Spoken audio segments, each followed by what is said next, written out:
ilmu pengetahuan, teknologi, dan seni dalam hubungan internasional. Baik kamu seorang mahasiswa HI, alumni HI, ataupun praktisi di bidang HI, kami mengundang kamu semua untuk bergabung dalam seri webinar STAIRS, Science, Technology, and Arts in International Relations. Setiap bulan, kami akan menghadirkan para ahli, praktisi, dan juga para pembelajar ilmu HI ataupun ilmu-ilmu yang lain dari seluruh dunia untuk mengeksplorasi topik-topik baru dalam STAIRS. Bersiaplah untuk menghidupkan kembali rasa ingin tahumu, menantang asumsimu, dan bertukar ide dan juga pengalaman dengan orang lain dalam serial webinar ini. Mari bergabung bersama kami untuk menjelajahi beberapa isu paling mendesak dalam hubungan internasional. Seperti bagaimana kita menggunakan AI atau kecerdasan buatan untuk meningkatkan diplomasi. Atau apa ya peran yang dapat dimainkan oleh seni untuk membentuk narasi global. Atau bagaimana cara mengatasi kesenjangan digital di dunia pasca pandemi. Jangan lewatkan kesempatan ini untuk terhubung dengan orang-orang yang memiliki minat yang sama dan memperluas pengetahuan kamu tentang STAIRS.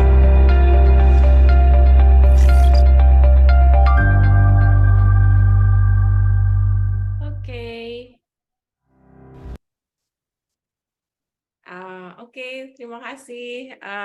Halo semuanya, selamat pagi yang di Indonesia, selamat malam yang di Minnesota, dan selamat siang yang di Brisbane.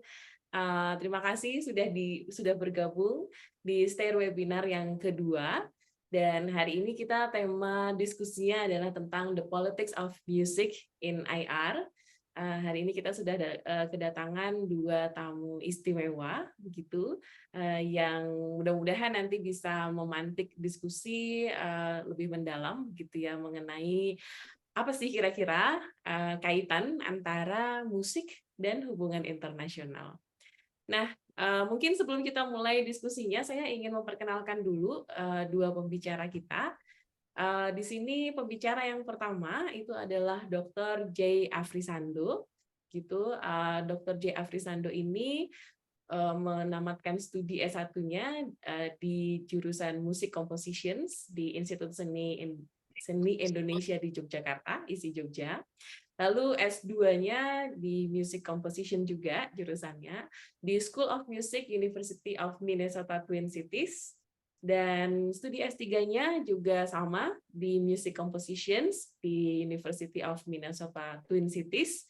Dan disertasinya sangat menarik ini, Mas J, tentang Listening is Aural, Visual, and Vibrational, Advancing the Notions of Aural Diversity through Music Compositions. Dan Mas J ini, pengalamannya banyak sekali ya, dan sudah mendapatkan banyak sekali penghargaan, begitu, salah satunya penghargaan dari Ambassador Award for Excellence di tahun 2019 dari Ambassador of Republic of Indonesia for the United States. Lalu ada penghargaan Minnesota Emerging Composer Award tahun 2016. Ini penghargaan dari The American Composer Forum. Dan saya kira yang menarik gitu dari profilnya Mas J ini, baru-baru ini Mas J dan kawan-kawan menerbitkan buku yang berjudul Sounding Indonesia, Indonesian Sounding. Yang saya kira itu juga menarik dari sisi bukan hanya kajian musik, tapi ketika saya sebagai pembelajar HI membaca, saya kira ada banyak sekali topik-topik yang sebenarnya di HI sering kita pelajari, tapi ternyata saya temukan juga di bukunya Mas J ini, gitu ya. Dan ini sebenarnya saya tahu Mas J itu udah cukup lama ya, dulu di Jogja. Kalau teman-teman yang di Jogja mungkin tahun berapa ya, 2010-an, 2009 ke bawah gitu. Dulu Mas J sering main di Jazz Band Senen ya, Mas J, di di kantor Kompas yang lama gitu ya. Itu tiap hari Senin malam Mas J dan kawan. Saya tahu Mas J dari situ ya. Mas J dan kawan bermain musik di situ. Nah, selamat datang Mas J. Halo. Terima kasih sudah bergabung di STAIR webinar kali ini.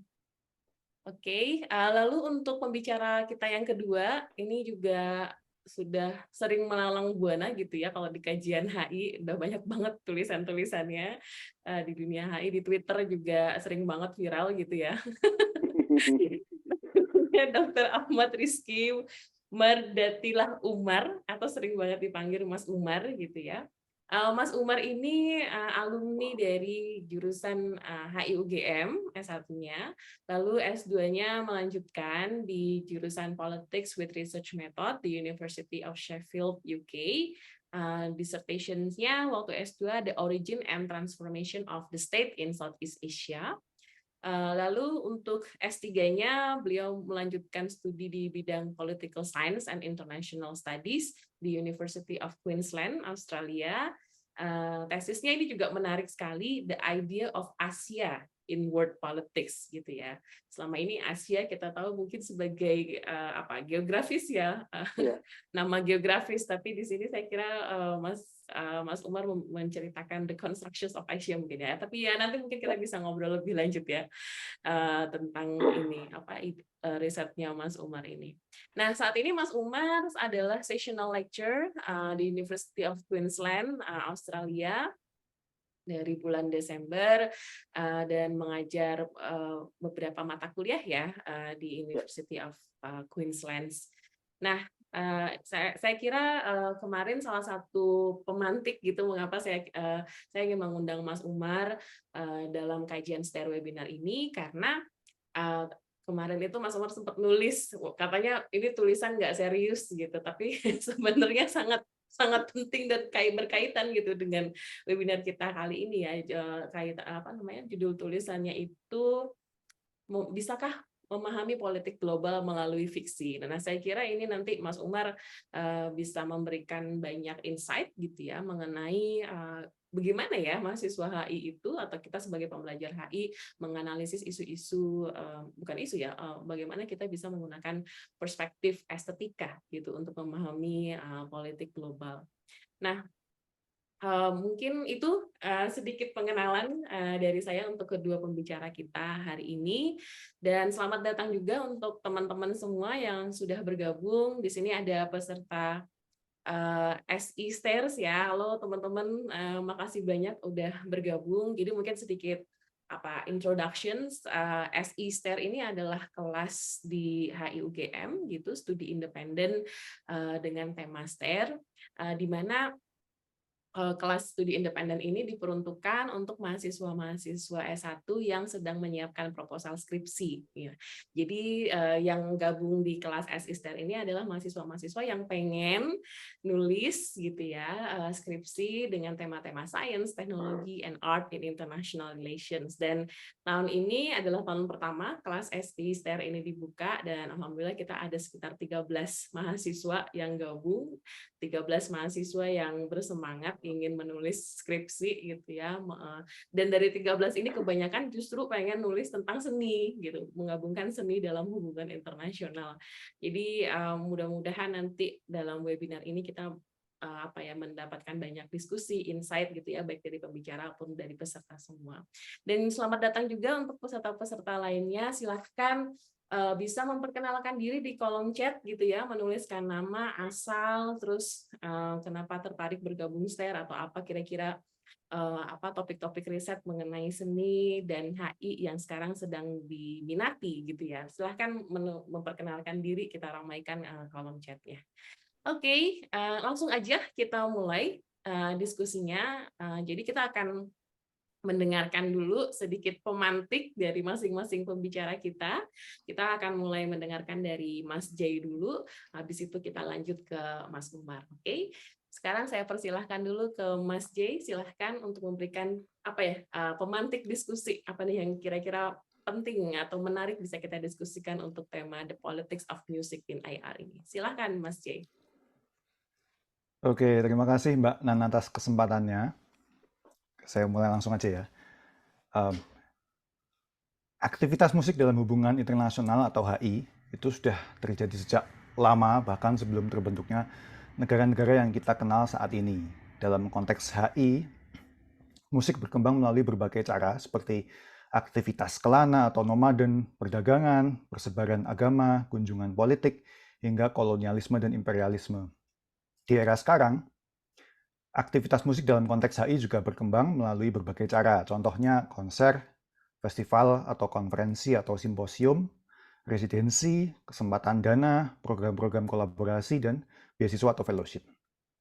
Pertemuan-pertemuan ini menjadi ajang bagi musisi, komposer atau seniman bunyi, kurator, kritikus, pemberi dana, dan audiens untuk menampilkan dan menyaksikan musik, bertukar pikiran, berkolaborasi dalam suatu karya atau proyek, berjejaring, mendapatkan penghasilan, dan sebagainya.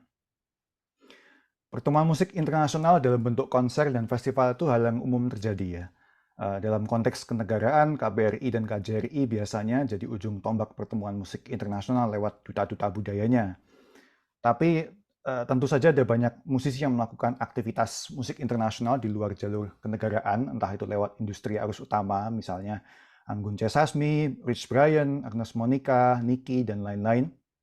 Atau di luar jalur arus utama, misalnya Nyak Ina Ubit Raseki, Nasidaria, Senyawa, Gemas Waratia Gita, Rani Jambak, Seraya Murtikanti, Julian Togar Abraham, Nur Salim Yadi Anugrah, Patrick Hartono, Kuntari, dan lain sebagainya.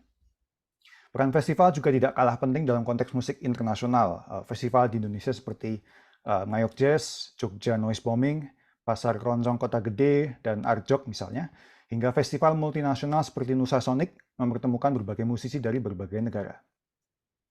Selain konser dan festival, residensi dan kesempatan dana juga punya peran dalam pertemuan musik internasional. Residensi bentuknya macam-macam, tapi pada intinya residensi itu memberikan wadah buat pesertanya, entah itu musisi, kurator, penulis, dan sebagainya, untuk mendapatkan waktu dan tempat khusus untuk mengendapkan ide, membuat karya, berkolaborasi, berinteraksi dengan warga setempat, dan sebagainya. Tiap orang punya pengalamannya masing-masing dalam beresidensi. Nah, saya pernah mendapatkan beberapa pengalaman residensi dan kesempatan dana. Jadi tahun 2015 saya mengikuti program One Beat, program diplomasi budaya bagi 25 musisi dan aktivis berbasis musik dari berbagai negara yang digagas oleh US Department of State's Bureau of Educational and Cultural Affairs. Program residensi dan tur di AS yang didanai penuh ini didesain untuk membangun kolaborasi baru dan mengembangkan strategi interaksi sosial masyarakat berbasis seni. Di program ini saya berniat mengembangkan jaringan dan membuat kolaborasi baru. Jadi tidak hanya pemerintah AS yang punya kuasa dalam menyebarkan paham keamerikaan, tapi juga saya dan peserta residensi punya kuasa dalam menentukan arah pertemuan tersebut. Lain halnya dengan program International Fellowship in Study of Korean Music yang saya ikuti tahun 2014. Program ini digagas oleh Ministry of Culture, Sports and Tourism of Korea melalui program Cultural Partnership Initiative atau CPI yang tujuannya adalah menjalin hubungan seniman residen lintas negara dan menyebarkan budaya Korea kepada mereka. Nah, sebagai seniman residen, saya belajar musik Korea, tapi sebagai musisi Indonesia, saya juga memiliki visi untuk berbagi soal musik Indonesia. Sehingga dalam konser saya tidak hanya menampilkan musik Korea, tapi juga menampilkan musik Indonesia. Waktu itu Saluang dari Sumatera Barat, dan karya baru berkolaborasi dengan musisi Korea. Akhir tahun lalu saya mendapatkan dana hibah melalui program CPI yang digunakan untuk menerbitkan buku Sounding Indonesia, Indonesian Sounding, A Compendium of Music Discourses yang sempat disinggung oleh Mbak Nana tadi di awal. Buku ini bertujuan sebagai wadah untuk menampung sudut pandang yang beragam dan segar dalam melihat musik Indonesia dan juga pemerataan ilmu pengetahuan melalui pembagian dan distribusi buku secara gratis terutama di luar Jawa. Buku ini mengandung 14 artikel dari penulis Indonesia yang dipilih melalui panggilan terbuka atau open call dan satu artikel editorial. Di artikel editorial tersebut, saya dan Muhammad Raihan Sudrajat, rekan saya editor di buku ini, menawarkan cara segar dalam membaca peristiwa musik Indonesia.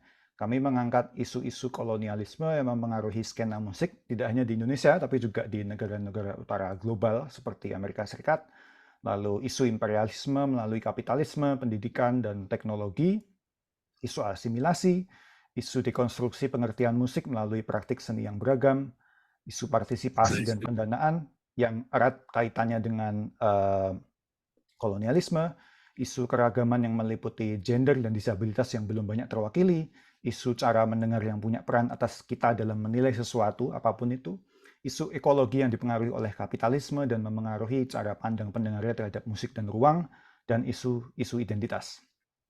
Buku ini bagi saya menawarkan studi kasus menarik dalam konteks HI. Jadi buku ini didanai secara parsial oleh Korean Foundation for International Cultural Exchange melalui program CPI dan donatur pribadi di Indonesia. CPI punya visi jangka panjang dalam membangun hubungan kolaborasi antar negara melalui program-program mereka yang berkelanjutan. Sebagai penerima dana, saya menyambut baik kesempatan tersebut dengan menginisiasi proyek buku yang ditampilkan bilingual dalam bahasa Inggris dan bahasa Indonesia, sehingga buku ini bisa dijangkau tidak hanya oleh pembaca Indonesia, tapi juga pembaca asing dan diaspora. Dalam proyek buku ini, masing-masing pemberi dana dan penerima dana mempunyai motif, tapi masing-masing pihak sama-sama dapat keuntungan dari interaksi ini. Di tiap pertemuan internasional ada beberapa hal yang patut kita cermati. Misalnya, apakah semua musisi tampil di luar Indonesia dengan membawa misi diplomasi kebudayaan? Belum tentu. Ada musisi yang tampil karena mewakili sebuah negara, lalu mengembangkan jaringan berkesenian, ada yang menampilkan karya dan mengembangkan kolaborasi lebih jauh, motif ekonomi, dan kombinasinya. Nah, semuanya itu sah dan nggak ada mana yang lebih tinggi dan lebih rendah. Diplomasi kebudayaan belum tentu menjadi faktor tujuan si seniman, tapi hubungan antar bangsa bisa memengaruhi bentuk-bentuk pertemuan internasional dan citra yang dibangun sebagai akibat hubungan tersebut, seperti hubungan diplomatik antar negara dan kekuatan visa misalnya. Dan peristiwa kesenian antar budaya dan antar negara dapat memengaruhi skena di kebudayaan asal masing-masing seniman kolaborator dan bahkan berkat internet di luar area di mana seniman yang bersangkutan tinggal atau berasal. Selain itu, setiap pemberi dana dan penyedia platform punya kuasa atas program dan seniman pesertanya. Lewat sebuah program, pemberi dana dan penyedia platform punya dana untuk membentuk wacana dan mengarahkan opini publik. Sedangkan seniman peserta memiliki kuasa dalam menentukan arah pertemuan tersebut. Tentunya selain mendapatkan manfaat material dan non-material. Indikator yang ideal dalam sebuah pertemuan internasional yang sehat adalah menurut saya salah satunya adalah terjadinya relasi kuasa yang seimbang antara pemberi dana, pemberi platform, dan seniman atau kurator dan sebagainya. Jika tidak demikian, maka yang terjadi adalah kolonialisme atau imperialisme. Nah, di sini kita mesti memahami bagaimana musik dapat digunakan dan disalahgunakan. Musik seperti seni-seni lainnya pada esensinya lebih bersifat konotatif, nggak lugas. Musik cenderung sifatnya ambigu. Nah, sifat ambiguitas ini adalah kelebihan karena musik dapat memantik berbagai sudut pandang di pendengar atau penonton, sehingga musisi dapat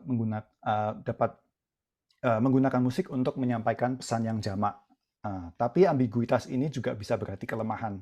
Justru karena sifatnya yang tidak lugas, musik dapat mendorong opini publik secara implisit. Makanya dua hal ekstrim bisa dijangkau melalui musik, keadilan sosial dan ekologis atau kolonialisme dan imperialisme. Nah, saya menawarkan saran dalam menghindari kolonialisme dan imperialisme dalam konteks musik, terutama konteks HI, bagi pemberi dana dan penyelenggara festival atau residensi, baik itu institusi pemerintah, swasta, non-profit, dan lain-lain. Buatlah acara yang tujuannya, senimannya, dan target audiensnya beragam dan inklusif. Undanglah seniman atau musisi melalui panggilan terbuka atau open call. Dan undang lebih dari satu juri atau kurator yang beragam latar belakangnya dalam sistem seleksi. Lalu libatkan seniman dan atau kurator seni secara langsung dalam menciptakan program supaya pertemuan yang diadakan lebih beragam, nggak itu-itu aja. Nah, bagi seniman, kurator, dan sebagainya, cermati dan pilih program konser atau festival atau residensi atau pertemuan apapun yang memiliki visi dan misi yang menjunjung keragaman, kesetaraan, dan inklusivitas. Hindari program yang cenderung melanggengkan selera yang tunggal atau menjunjung tinggi kapitalisme, kekerasan, ketimpangan, dan kerusakan kemanusiaan dan ekologis. Nah, sebagai penutup dari pembukaan ini, saya ingin mengajak teman-teman semua untuk bersama-sama sadar soal aspek politis yang melatari setiap pertemuan dalam konteks HI, terutama juga musik. Salah satunya, semoga kita semua terhindar dari segala apa yang disebut oleh seorang penulis dari Kenya bernama Ngugi wa Thiong'o sebagai kolonisasi pemikiran. Nah, gitu dulu aja pembukaan dari saya. Nanti kalau ada pertanyaan atau tanggapan, kita bisa diskusi bareng-bareng. Terima kasih.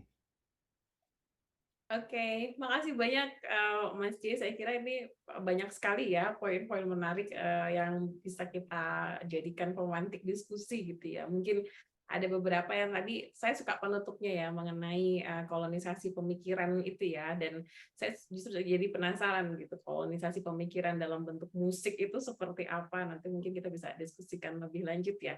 Dan poin kedua saya kira tadi poin yang menarik adalah mengenai peran seniman juga ya dalam interaksi antar negara begitu, dan bagaimana sih sebenarnya relasi kuasa itu aktor seniman dengan aktor-aktor yang lain. Kalau kita memetakan aktornya gitu, ternyata pertunjukan seni entah itu untuk diplomasi kebudayaan atau untuk komersil itu juga tidak bisa lepas dari relasi kuasa antar aktor di dalamnya gitu ya.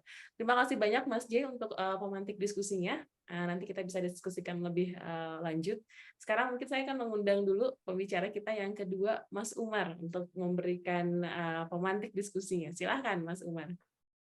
Oke, terima kasih Mbak Nana, Mas J. Saya langsung saja ya. Tadi sudah cukup menarik disampaikan oleh Mas J terkait dengan musik, bagaimana musik bisa kemudian berkontribusi dalam hubungan internasional, dan bagaimana kemudian musik itu tadi penutupnya cukup menarik kita diskusikan bagaimana musik punya dimensi politis. Dan ini saya kira menjadi pintu masuk kita untuk memahami musik dalam hubungan internasional. Pertanyaan sebagai seorang mahasiswa hubungan internasional ya, ketika kita mau entah itu menulis artikel atau kemudian menulis skripsi dulu, ketika saya menulis skripsi adalah apakah isu-isu terkait dengan musik ini bisa dipahami sebagai isu HI. Mungkin pertanyaan yang kemudian sering ditanyakan adalah HI-nya di mana terkait dengan musik ini. Nah, di sini kemudian perlu kita lihat bahwa literatur tentang musik dalam hubungan internasional atau yang lebih luas terkait dengan seni dalam hubungan internasional itu sebetulnya sudah cukup banyak berkembang, terutama sejak 10 sampai 20 tahun terakhir. Jadi kita tidak perlu khawatir untuk kemudian pertanyaan bagaimana musik itu kemudian apakah musik itu adalah isu HI atau tidak. Ini sebenarnya kita tidak perlu khawatir karena selama 10 sampai 20 tahun terakhir sudah cukup banyak peneliti dan penulis yang kemudian melihat banyak aspek dalam musik yang kemudian punya resonansi atau punya keterkaitan dengan hubungan internasional. Salah satu literatur klasik yang sering dirujuk ketika bicara tentang estetika atau bicara tentang seni dalam hubungan internasional adalah salah satu buku yang ditulis oleh kolega saya di sini, Profesor Roland Baker, yang menulis tentang estetika dalam hubungan internasional. Nah, argumennya Pak Roland itu sebetulnya punya agak mirip tadi yang kemudian disampaikan oleh Mas J, bahwa musik atau kemudian karya seni dalam yang lebih sifatnya lebih luas itu punya dimensi yang tadi disampaikan oleh Mas J sebagai sesuatu yang sifatnya ambigu dan konotatif. Jadi musik itu kemudian adalah kemudian digunakan sebagai cara untuk menyampaikan pesan dengan medium representasi. Artinya kan kemudian adalah ketika kemudian orang kemudian bicara membuat tampil dalam satu pertunjukan atau kemudian ikut dalam residensi seniman, yang kemudian mereka lakukan adalah melakukan produksi pengetahuan, tetapi dengan representasi medium yang sifatnya estetik berupa lagu atau seni bunyi. Nah, ini yang kemudian disebut oleh Roland Baker sebagai pendekatan estetik. Selama ini kita melihat hubungan internasional itu kan sesuatu yang sifatnya lugas, sifatnya denotatif. Kita melihat hubungan internasional sebagai praktik perang, perdamaian atau diplomasi, atau kemudian hanya melihat teori hubungan internasional sebagai realisme, konstruktivisme dan liberalisme. Yang dalam banyak hal hubungan internasional itu ditampilkan secara lugas. Nah, pendekatan estetik ini melihat dimensi yang selama ini tidak banyak kita ulas, atau dimensi yang sebenarnya terlupakan tapi ada dalam hubungan internasional, yaitu dimensi estetiknya. Bagaimana kemudian seorang seniman itu kemudian menampilkan pemikirannya, menampilkan karyanya melalui medium yang sifatnya estetik, musik, kemudian teater, kemudian seni visual misalkan. Banyak medium-medium yang kemudian digunakan untuk kemudian menampilkan karya. Sehingga kemudian kalau kita lihat di sini, musik bukan hanya tidak hanya bisa kita lihat hanya sebagai katakanlah seni yang menampilkan keindahan berupa lagu misalkan. Tetapi dia juga sebetulnya punya pesan-pesan lain yang terkait dengan aspek, tidak hanya aspek politik juga, tetapi juga kita bisa lihat dalam konteks ekonomi politik. Tadi Mas J saya kira sudah menyampaikan terkait dengan bagaimana seorang seniman itu menampilkan karyanya melalui industri. Ada industri arus utama, ada industri yang sifatnya lebih populer atau tidak arus utama. Nah, ini kan sebetulnya punya kaitan dengan bagaimana kemudian ekonomi politik global itu mengatur cara kita menampilkan karya melalui musik. Lalu kemudian kita dapat ketika kita melihat YouTube, kita kemudian berkenalan dengan artis-artis atau kemudian musisi-musisi dari Amerika ataupun dari Inggris misalkan. Yang sebenarnya ini kan juga aspek produksi produksi seni atau produksi musik yang kemudian sangat terkait dengan ekonomi politik dari industri musik global. Ini salah satu aspek yang kemudian menarik untuk kemudian kita lihat. Sehingga kemudian kita melihat bagaimana kemudian musik ditampilkan, itu tidak hanya dalam konteks tampilan karyanya melalui pertunjukan, tetapi juga ada aspek ekonomi politik yang kemudian bisa kita ulas. Atau misalkan yang tadi disampaikan oleh Mas J terkait dengan bagaimana aktivitas-aktivitas diplomasi kenegaraan itu menampilkan musik. Dan kalau kita kemudian melihat jamuan-jamuan kenegaraan, itu pasti akan ada beberapa fitur kesenian yang kemudian ditampilkan, entah itu gamelan atau kemudian paduan suara misalkan, atau sekarang misalkan duta besar kita di Inggris Pak Desra Percaya itu menampilkan keahlian beliau dalam memainkan saksofon misalkan. Ini sebetulnya adalah praktek-praktek di mana kemudian musik itu menjadi salah satu instrumen untuk menampilkan identitas negara. Dan aspek identitas negara ini kan sebetulnya penting untuk kemudian dilihat dalam konteks bagaimana satu negara itu berhubungan dengan negara lain. Sehingga kemudian ketika kemudian orang melihat Indonesia, orang akan melihat misalkan kesenian seperti wayang, orang akan melihat kesenian seperti misalkan gamelan atau angklung misalkan, yang sering ditampilkan di luar negeri.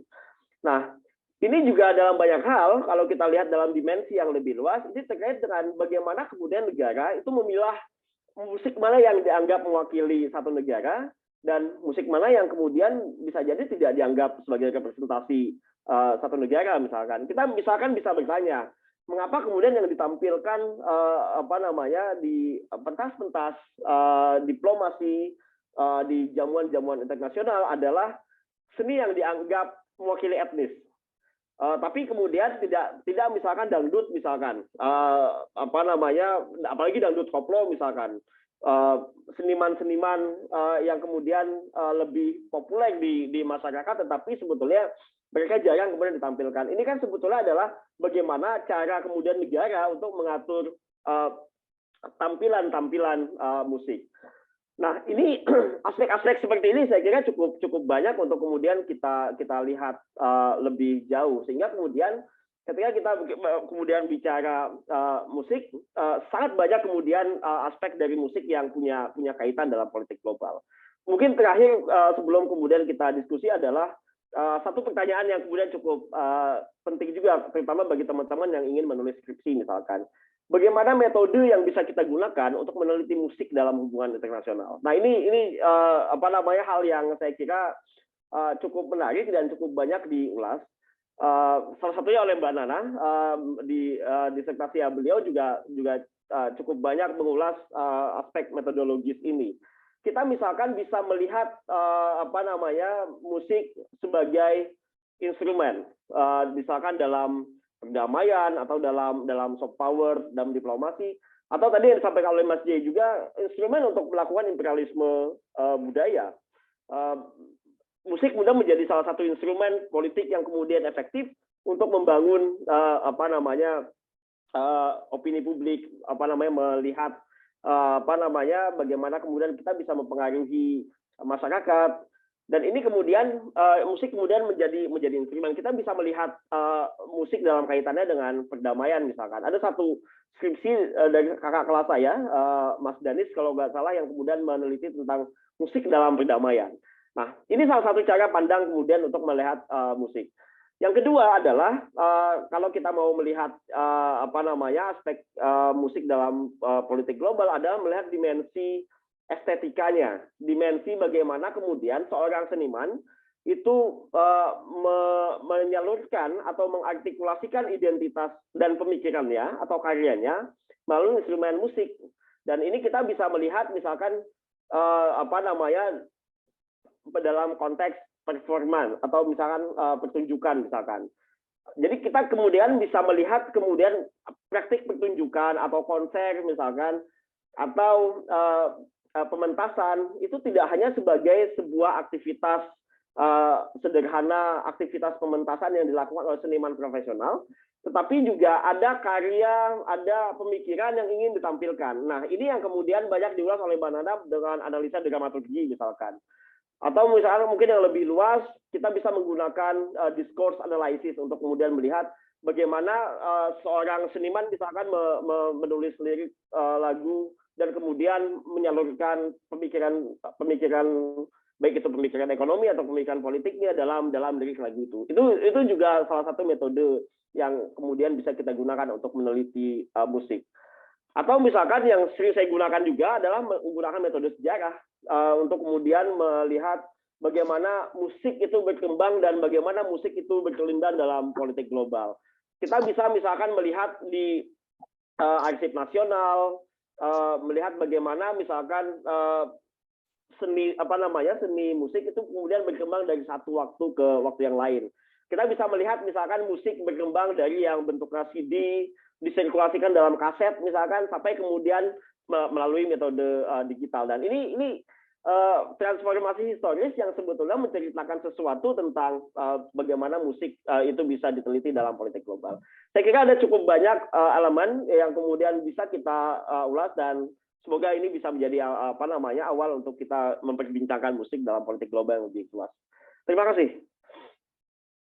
Oke, terima kasih banyak Mas Umar. Ini juga banyak sekali ya tadi poin-poin menarik yang disampaikan oleh Mas Umar terkait tentang bagaimana sih HI belajar HI bisa menganalisis mengenai musik gitu ya. Kalau istilahnya tuh HI-nya di mana gitu ya. Ini kan pertanyaan horor sebenarnya buat mahasiswa HI kalau lagi nulis skripsi terus pas sidang ditanya HI-nya di mana ini gitu kan.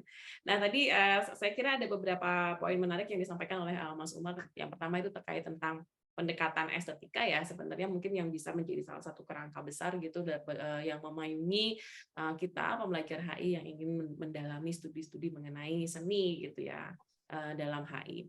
Lalu yang kedua saya kira yang menarik adalah berbicara mengenai seni, mau nggak mau kita juga bicara mengenai tulisan-tulisannya Pak Bleker ya, yang saya kira di Pak Bleker juga menyampaikan apa sih bedanya skripsi anak HI gitu sama skripsi anak sastra gitu. Kalau menurut Pak Bleker harusnya skripsi anak HI itu membedah fenomena politik melalui seni gitu ya. Tapi nanti kita bisa diskusikan, tadi Mas Umar udah ngasih beberapa hints apa aja sih metode-metode yang bisa dipakai kalau kita mau nulis skripsi tentang seni. Tadi ada metode musik dalam perdamaian gitu ya, terus bisa menggunakan metode discourse analysis atau dramaturgy analysis. Lalu juga nih kalau disertasinya Mas Umar tuh dari metode sejarah ya, melihat perkembangan sejarah yang saya kira justru ini saling berkaitan juga ya dengan bukunya Mas J tentang Sounding Indonesia, dan melihat saya senang banget sih baca bukunya Mas J dan teman-teman, jadi paham lebih banyak gitu tentang sejarah musik Indonesia, jurusan musik di Indonesia perkembangannya seperti apa gitu ya, dan bagaimana sih pengaruh kolonialisme gitu dalam perkembangan musik Indonesia.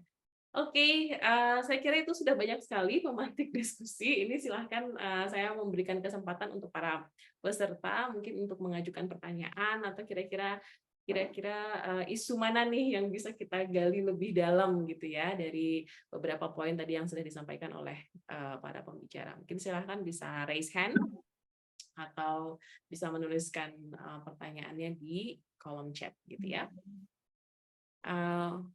Mungkin kalau ini ya untuk pemanasan dulu gitu, ada satu pertanyaan yang saya kira bisa kita diskusikan bersama oleh kedua pembicara dan juga para peserta, itu mengenai urgensi musik dalam kajian HI ya, saya kira karena kalau selama ini kita mempelajari HI itu masih saya kira sumber referensinya masih sangat terbatas ya, mungkin tekstual justru gitu.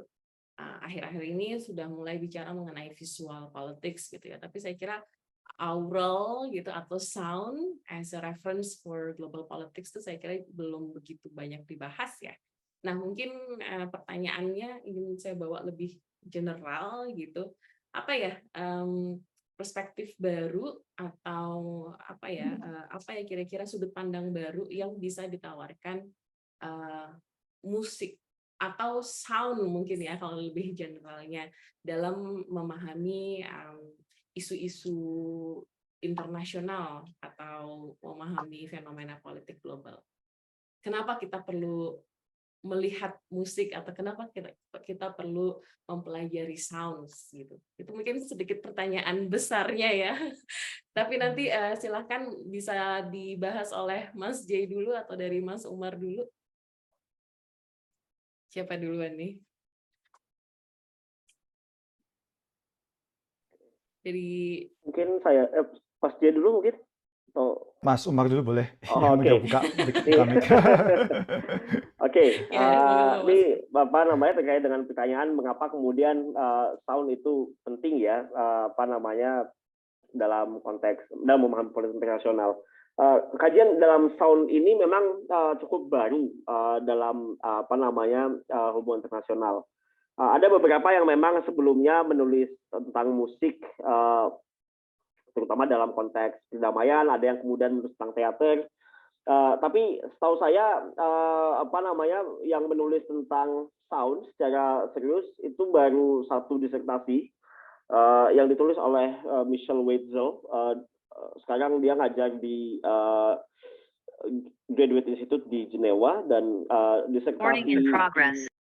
disertasi doktoralnya di New School of Research di New York itu melihat tentang sound politics dan affective responses. Jadi dia melihat bagaimana suara itu diproduksi dan kemudian itu tidak hanya punya kaitan dalam konteks politik, tapi juga mempengaruhi emosi. Nah, dia melihat salah satu contohnya adalah sirene yang dilakukan oleh tentara pendudukan Israel di Palestina. Ini salah satu karya menarik di mana kemudian sirene itu menjadi penanda garis batas hubungan kolonialisme pendatang atau hubungan pendudukan antara Israel dan Palestina. Nah, musik ini sebetulnya adalah salah satu bagian dari sound politics ini dan kemudian punya peranan penting untuk kemudian kita lihat. Nah, di sini kalau kita ingin melihat dalam konteks sound politics, maka kemudian ada satu chapter yang ditulis oleh Mas Irfan Derajat kalau tidak salah di bukunya Mas J yang menulis tentang soundscape di Yogyakarta misalkan. Bagaimana Jogja yang kita kenal sebagai tempat berkembangnya seni dan kemudian kebudayaan itu punya lingkungan lingkungan produksi suara yang kemudian cukup unik, misalkan gamelan di malam hari atau kemudian soal misalkan bagaimana suara itu diatur sedemikian rupa sehingga tidak mengganggu ketertiban masyarakat. Nah, ini kan sebetulnya hal-hal yang kemudian sangat terkait dengan apa namanya, aspek politik dari sound itu. Atau misalkan di Jogja, misalkan kita lihat di apa namanya, Bandara Baru itu ada pemutaran lagu Indonesia Raya. Itu kan sebetulnya cara untuk kemudian menampilkan bunyian atau menampilkan musik yang kemudian sesuai dengan identitas yang kemudian dipegang oleh apa namanya, pemerintah daerah provinsi Yogyakarta. Nah, ini salah satu apa namanya, kita melihat musik kemudian tidak terpisahkan dari soundscape, dari apa namanya, ekologi suara yang kemudian berkembang di masyarakat, dan itu juga punya dimensi politik dan kekuasaan yang lebih besar. Itulah kemudian kenapa kemudian kita saya kira penting kemudian melihat sound dalam apa namanya, politik internasional. Mungkin ada tambahan dari Mas J. Paparannya Silakan Mas, oke. Mas J. Oke. Paparannya Mas Umar menarik sekali tentang sound politics tadi. Jadi musik yang orang kebanyakan tahu ya pada saat ini ya, musik itu buat senang-senang ya kan, musik enak didengerin gitu, apa sebagai penghilang keluh kesah gitu lah, atau soundtrack sehari-hari gitu. Tapi nyatanya ada banyak sekali, bahkan ketika pemahaman kita tersebut soal musik adalah kegiatan senang-senang semata, atau bahkan mungkin bahkan saya dulunya berpikir bahwa musik itu ya apa namanya, musik ya cuma senang-senang aja, musik ya seni gitu. Tapi ternyata ada banyak sekali hal-hal dari musik yang bisa kita pelajari gitu. Misalkan dari selain dari soal ruang suara yang telah disampaikan oleh Mas Umar tadi, juga ada masalah-masalah seperti misalkan masalah-masalah kapitalisme, terus kemudian yang erat kaitannya dengan bagaimana teknologi kemudian berperan besar terhadap memperlakukan musik sebagai medium agar kapitalisme ini menjadi berkembang seluruh dunia begitu. Terus juga misalkan ini seperti Spotify, algoritma di YouTube, algoritma di media-media streaming gitu misalkan, yang mengarahkan kita untuk mendengarkan musisi si A, si B, si C sesuai dengan algoritma mereka gitu, yang pada akhirnya yang untung sebenarnya bukan cuma kita, tapi punya keuntungan lebih besar dari mereka gitu. Semakin mereka mengontrol apa yang kita dengarkan, mereka punya kuasa untuk memberikan apa yang mungkin kita nggak butuhkan gitu, tapi mereka mendapatkan keuntungannya dari situ gitu. Contoh yang lain misalkan yang juga dekat dengan sehari-hari, misalkan isu gender, atau misalkan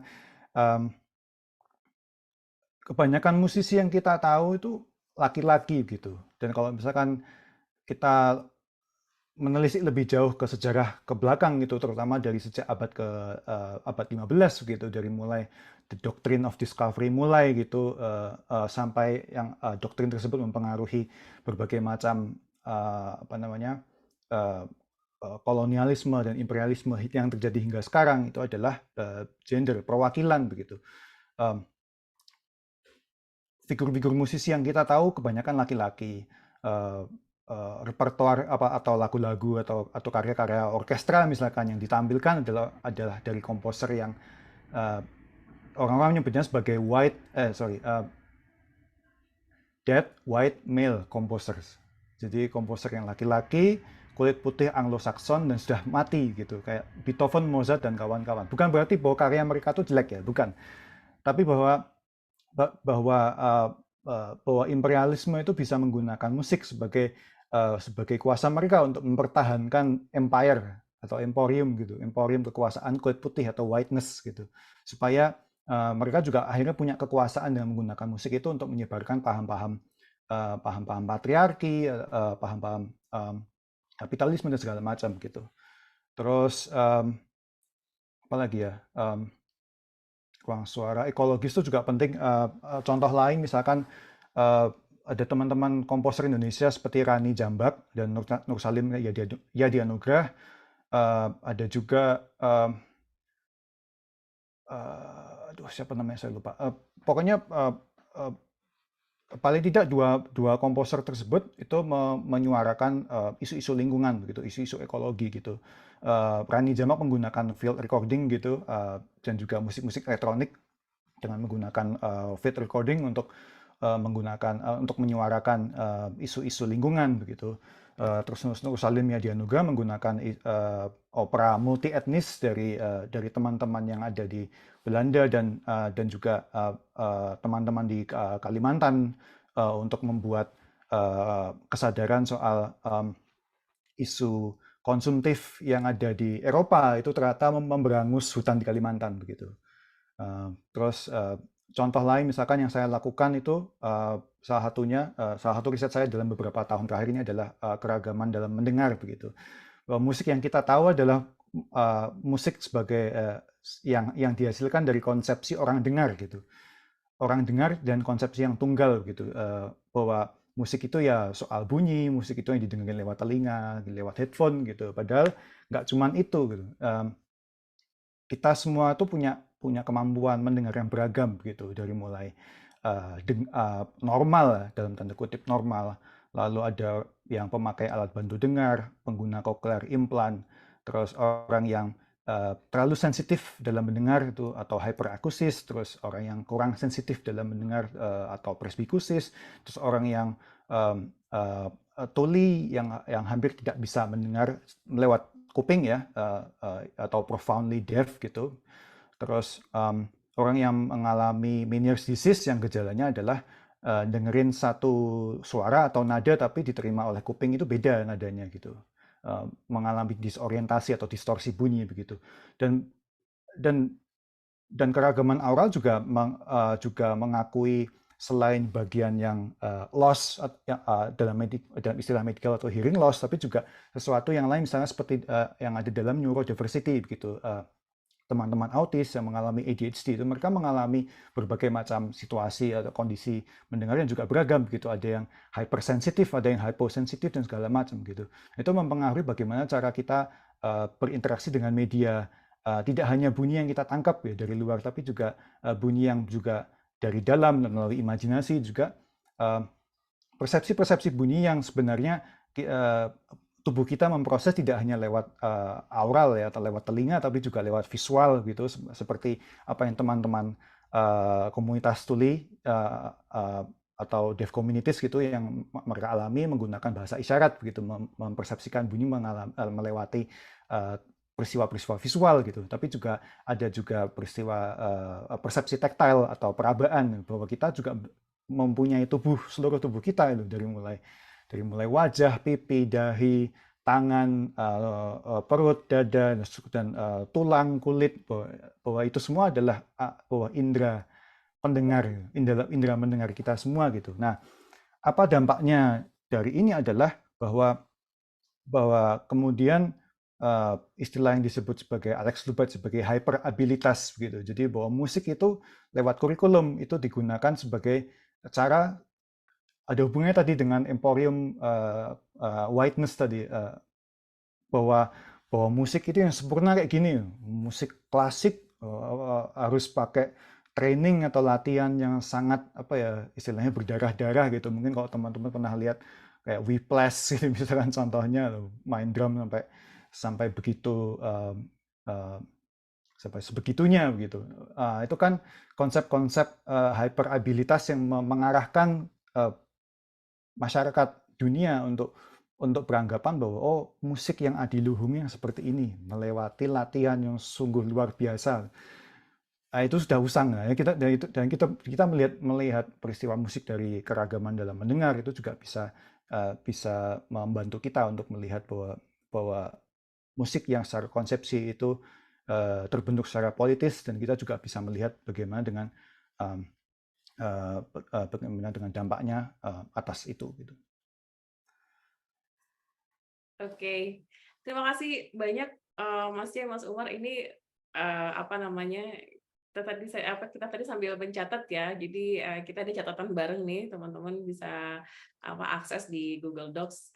Tadi saya bagikan linknya, nanti saya bagikan lagi. Tapi tadi dari catatan jawaban-jawabannya Mas Umar dan Mas J itu setidaknya udah ada sekitar 4 tema menarik nih, kalau mau dijadiin skripsi atau riset lanjutan itu saya kira bisa sangat berpotensi untuk menjadi kajian music in IR gitu ya. Tadi yang pertama yang disampaikan oleh Mas Umar itu tentang sounds politik ya. Saya kira kita selama ini mungkin kalau dalam fenomena perang atau fenomena konflik kita hanya terpaku pada mungkin kontestasi antar aktor, kontestasi kepentingan gitu ya. Tapi saya kira tadi insight yang menarik adalah bagaimana sebenarnya sound atau bunyi yang terjadi dalam konflik itu, misalnya tadi contohnya sirin di Israel di Palestina gitu ya, pendudukan Israel di Palestina itu memberikan perspektif baru gitu ya, perspektif emosi gitu ya, dan perspektif estetika terhadap dimensi konflik itu sendiri. Nah itu saya kira menarik itu kita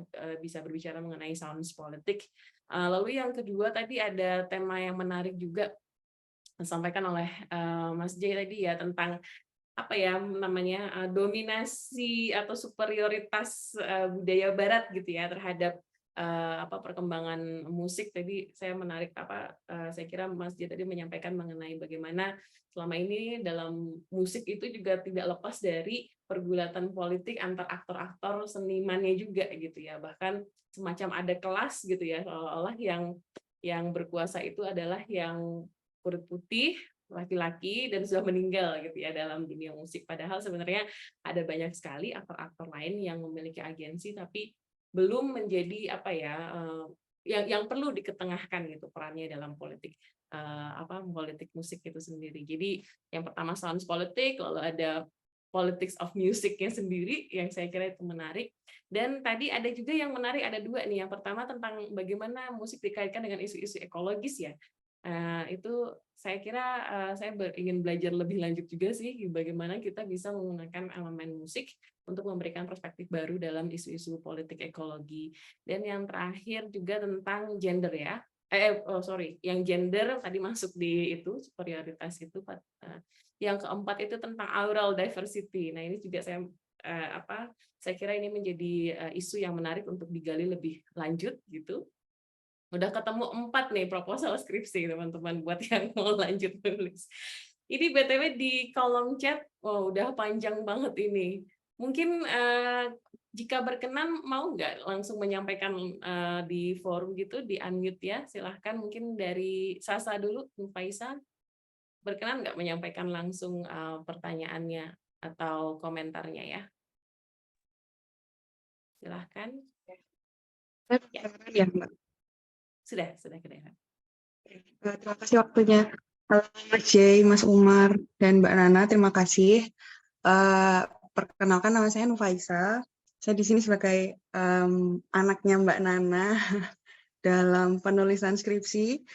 Skripsi saya berkaitan dengan bagaimana peran seni, pada khususnya sebuah lagu, itu dalam konteks aktivisme perdamaian, nir kekerasan, seperti itu. Nah, dalam proses penulisan sebenarnya saya menemui beberapa challenge, sempat ditanyakan juga sama Mbak Nana waktu saya seminar proposal, Sasa bagaimana caranya membuktikan bahwa si penulis lagu yang kamu bahas ini benar-benar menyampaikan lagunya untuk sebagai media penyampaian pesan-pesan politiknya dia. Apakah dia benar-benar pure untuk menyampaikan pesan-pesan itu sebagai sarana aktivismenya dia, atau ada tujuan komersial lain yaitu untuk gaining profit. Karena seniman yang saya bahas ini seniman genre pop, jadi populer seperti itu. Yang mana menurut saya intensi politik yang terkandung dalam sebuah karya dalam penulisan skripsi saya, yaitu lagu, itu terkesan quote-unquote ternoda atau tidak murni seperti itu apabila mengandung tujuan komersial.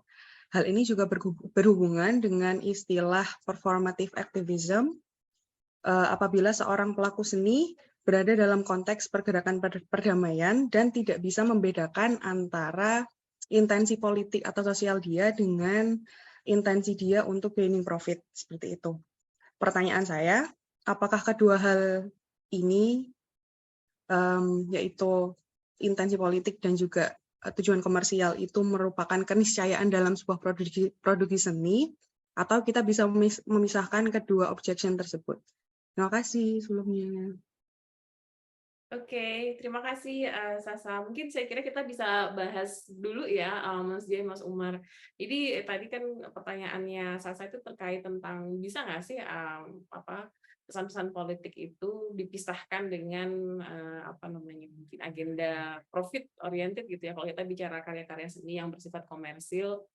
Ini menurut pembacaannya Mas Umar dan pengalaman Mas J itu gimana tuh? Bisa nggak sih ini berjalan searah gitu bareng-bareng antara idealisme politik dan agenda komersil? Mungkin siapa dulu nih? Tadi dari Mas Umar udah, mungkin mau dari Mas J dulu. Dari pengalaman Mas J gimana Mas J kalau kalau ingin menyampaikan idealisme bisa nggak di jalur komersil lah gitu kali ya ininya pengalaman sharingnya deh. Um, saya pikir jalur komersial ini juga bisa harus dipetakan juga. Maksudnya intinya jawabannya adalah bisa gitu.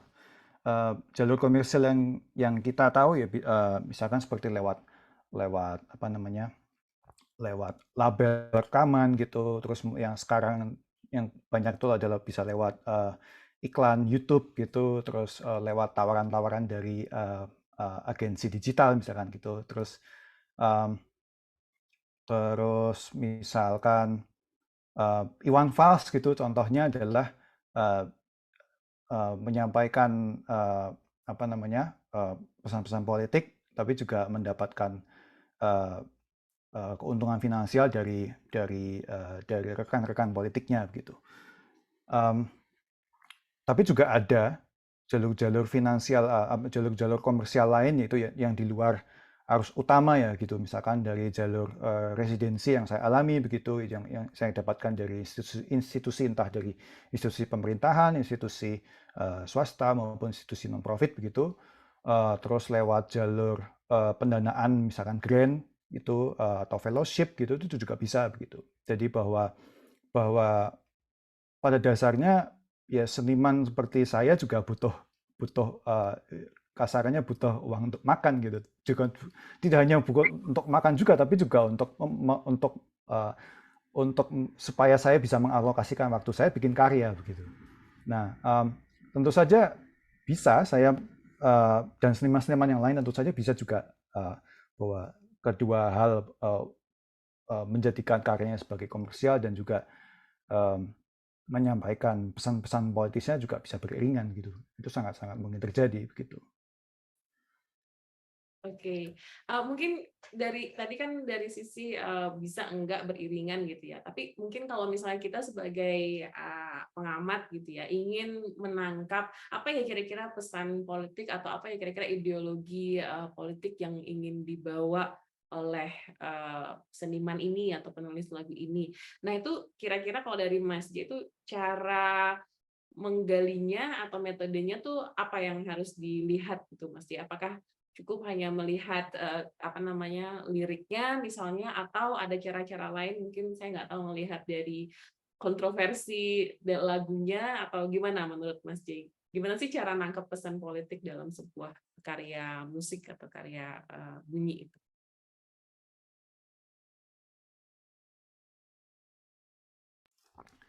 Dari lirik tentu saja bisa begitu.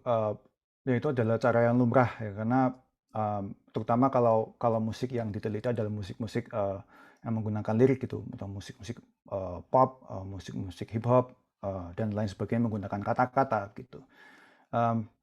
Bisa juga dari elemen-elemen musiknya yang dipakai begitu. Misalkan mungkin teman-teman ada yang tahu This is America gitu, lagu yang This is America oleh Childish Gambino gitu. Itu adalah lagu yang menggunakan elemen-elemen bunyi seperti suara-suara senjata begitu. Lagu tersebut punya misi untuk menyebarkan kesadaran soal kekerasan senjata di Amerika Serikat begitu. Terus yang jelas tapi nggak kelihatan misalkan lewat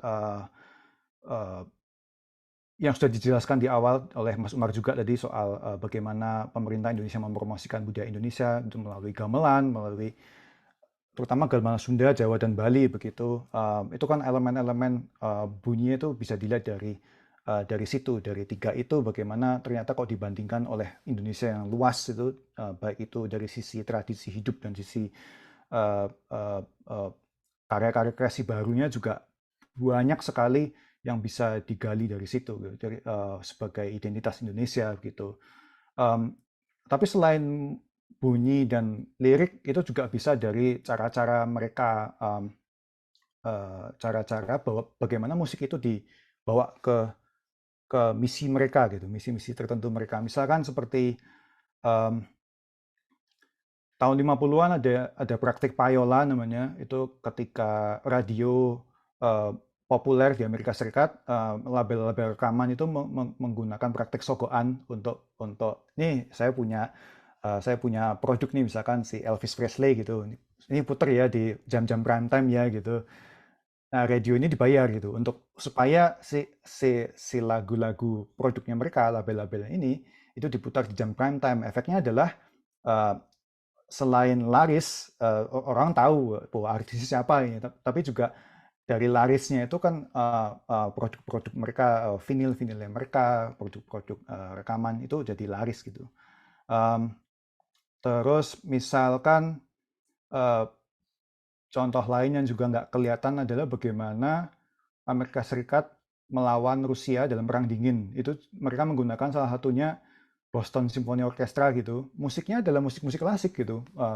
Bahwa kalau orang nonton itu musik klasik, tapi setelah dilihat dari metodenya, mereka menggunakan sebagian komposer yang mereka diajak kerjasama gitu. Misalkan Shostakovich atau Igor Stravinsky itu, dia yang musiknya oleh paham Stalinisme pada waktu itu dianggap hina dan korup gitu. Nah itu kan di dalam kacamata musik ya biasa kan, itu musik klasik gitu.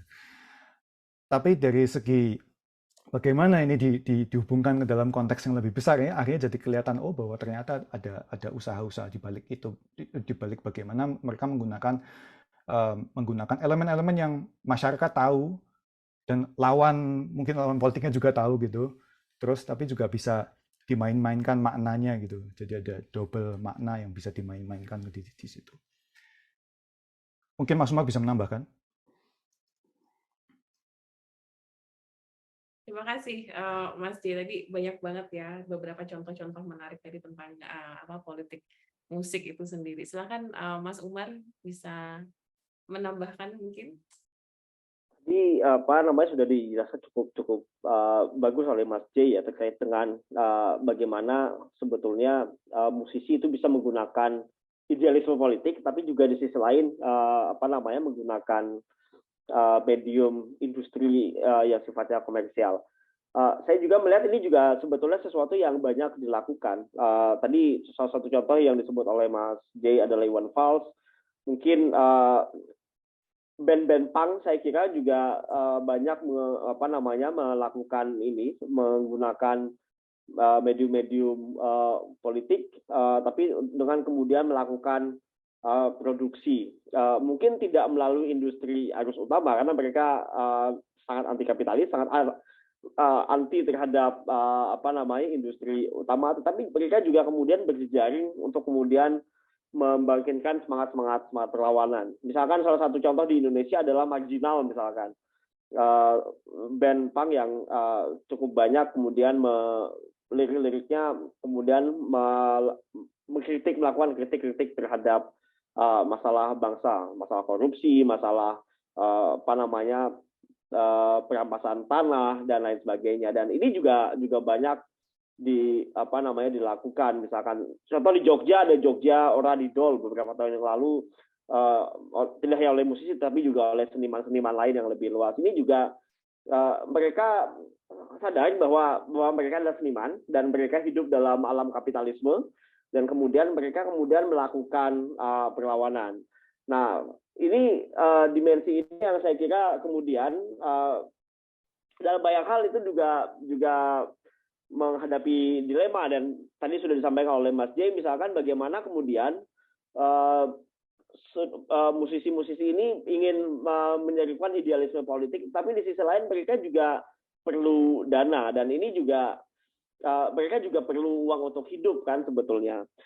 Di beberapa hal misalkan musisi-musisi di tidak hanya musisi tapi juga aktor di Amerika Serikat misalkan punya serikat, dan itu juga mereka punya serikat di negara bagian California misalkan yang salah satu industri yang kemudian cukup kuat, dan mereka musisi dan aktor ini kemudian membangun serikat untuk meneruskan hak-hak mereka.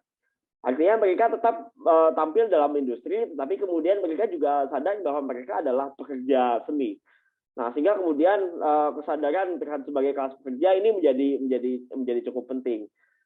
Atau misalkan kesadaran dalam kaitannya dengan gender, misalkan aktivisme Me Too misalkan. Ini kan juga banyak dilakukan oleh aktor dan kemudian musisi kemudian yang kemudian melakukan kritik terhadap kekerasan seksual yang dialami oleh di industri musik. Nah, ini juga dalam banyak hal, sehingga kemudian kalau kita melihat aspek politik seperti ini, ada banyak ragam yang kemudian memperlihatkan juga bahwa dalam banyak hal musisi, kemudian seniman, aktor dan lain sebagainya, mereka adalah bagian dari kelas pekerja, dan kemudian mereka membangun aktivisme untuk memperkuat hak-hak mereka. Saya kira itu untuk sedikit menambahkan dari Mas J tadi. Oke, makasih Mas Umar. Jadi saya kira mungkin untuk menjawab tadi pertanyaannya Sasa ya, berarti sebenarnya bisa gitu ya, penulis lagu itu tetap menyampaikan pesan politik dan di genre-genre komersil atau populer gitu ya. Dan tadi kayaknya ini bisa buat ini ya, nanti tambahan untuk skripsimu gitu ya, yang perlu dianalisis nanti lebih ke yang pertama yang disampaikan oleh Mas J itu adalah elemen-elemen bunyi. Nanti mungkin kita perlu lebih sensitif lagi dari lagu yang ingin Sasa nanti analisis gitu, kita bisa juga menganalisis elemen-elemen bunyi yang digunakan dalam lagu tersebut gitu ya. Nah, terus tambahan dari Mas Umar adalah selain ngomongin lagunya, kita juga berbicara dari sisi kolektivitasnya gitu ya. Bagaimana sih posisi lagu ini atau penulis lagu ini itu siapa dan lingkarannya seperti apa gitu ya. Kalau kita melihat apakah ini bisa menjadi sebuah gerakan kolektif atau enggak gitu kali ya. Mudah-mudahan itu menjawab ya pertanyaannya Sasa. Oke, selanjutnya ini ada dari Aldo. Aldo mungkin mau menyampaikan pertanyaannya secara langsung. Jadi ya sesuai yang tadi tak sampaikan di chat itu sebenarnya kan kalau dilihat-lihat sekarang tren kayak katakanlah diplomasi budaya atau gimana. Nah, pemerintah itu tuh kayak cenderung mempromosikan musik tradisional gitu. Misalnya kayak angklung, terus gamelan. Itu kan juga dari Jawa kebanyakan.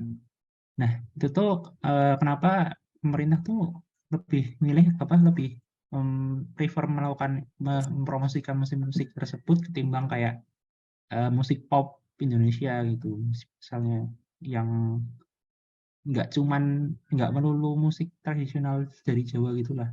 Nah, itu kira-kira apa sih yang ingin dicapai pemerintah gitu dengan hal tersebut gitu. Nah, itu aja sebenarnya. Terima kasih. Oke, makasih Aldo atas pertanyaannya. Ini mungkin terkait dengan ini ya, pertanyaan pertama di bukunya Mas J ya, apa itu musik Indonesia gitu ya. Dan kenapa sih, mungkin nanti Mas Umar bisa cerita dari sisi ininya ya, kalau pertunjukan-pertunjukan jamuan-jamuan negara, kenapa sih yang dipilih selalu musik etnis gitu ya. Ataupun nggak hanya musik ya, tapi pertunjukan seni juga yang dilakukan, yang ditunjukkan adalah tari-tari daerah gitu ya. Nah itu mungkin kalau dari analisisnya Mas Umar gimana? Terus mungkin dari Mas J bisa memberikan insight gitu, apa itu musik Indonesia sebenarnya gitu ya? Apakah hanya di musik-musik daerah atau sebenarnya, atau gimana sih sebenarnya konstruksi musik Indonesia? Mungkin gitu ya. Ini giliran tadi Mas J udah duluan, sekarang balik ke Mas Umar duluan deh. Monggo Mas Umar. Oke, terima kasih Mas Aldo. Ini pertanyaan cukup menarik gini. Kenapa kemudian pemerintah lebih sering menampilkan musik yang sifatnya etnik, dan etniknya itu etnik tertentu, etnik misalkan Jawa atau Sunda atau Bali misalkan, sekarang mungkin pemerintah sudah mulai sadar bahwa ada banyak representasi daerah yang tidak banyak ditampilkan dan mulai menampilkan mereka seperti dari Indonesia Timur misalkan. Tapi ini sebenarnya juga sangat terkait dengan aspek politik dari musik. Musik itu dalam banyak hal juga digunakan oleh pemerintah untuk kemudian membranding dirinya atau membangun identitas identitas mereka. Dan ini juga sebetulnya sangat terkait tentang bagaimana batas antara diri dan orang lain atau self and other itu kemudian dibangun dalam hubungan internasional. Nah, misalkan kalau kita lihat dalam konteks Indonesia, salah satu hal ini sejarahnya bisa kita lacak sebenarnya dari zaman Orde Baru misalkan.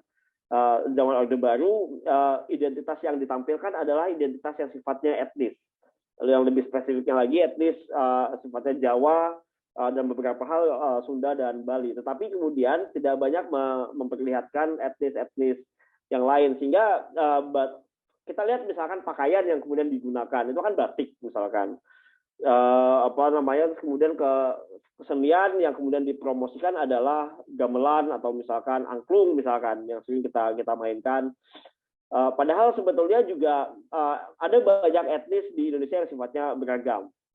Nah, ini sebetulnya salah satu hal yang dalam banyak hal juga melekat dalam Orde Baru adalah bagaimana cara menampilkan diri Indonesia itu yang otentik dan berbeda dengan negara lain, terutama negara-negara Barat. Nah, ini kan sesuatu hal cara untuk membedakan diri mereka supaya kemudian Indonesia itu dilihat sebagai sesuatu yang unik. Dan kalau sekarang pemerintah juga punya tujuan lain, yaitu menarik investor, menarik wisatawan misalkan. Ini kan sebagai salah satu cara untuk kemudian menarik agar orang kemudian invest di Indonesia, menarik wisatawan, sehingga kemudian bisa punya keuntungan yang sifatnya material bagi Indonesia. Itu satu hal. Hal yang lain itu juga adalah, dan ini terkait dengan pertanyaan kenapa kemudian bukan musik pop misalkan.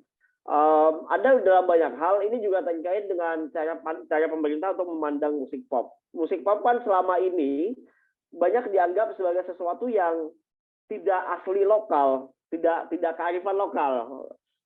Tapi dibawa dari luar.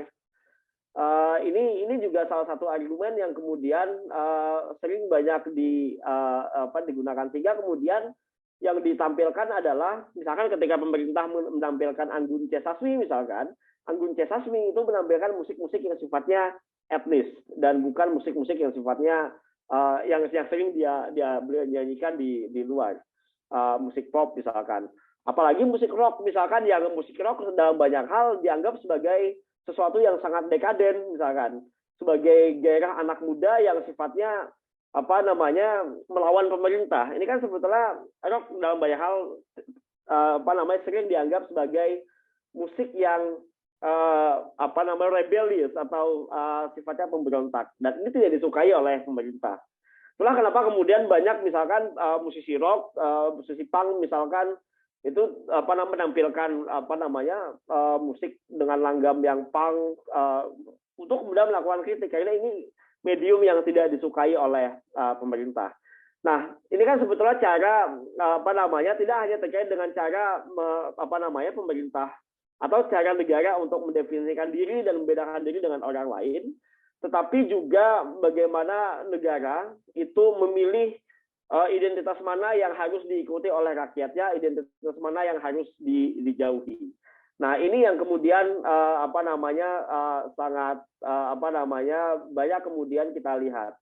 Nah, sehingga kemudian apakah representasi mana yang kemudian ingin ditampilkan dan representasi mana yang ingin ditinggalkan. Nah, yang kita lihat dalam konteks diplomasi misalkan atau musik-musik etnis adalah pemerintah ingin melihat negara lain untuk melihat Indonesia dalam satu frame musik tertentu dan tidak ingin melihat Indonesia dalam frame musik yang lain. Saya kira jawabannya mungkin seperti itu.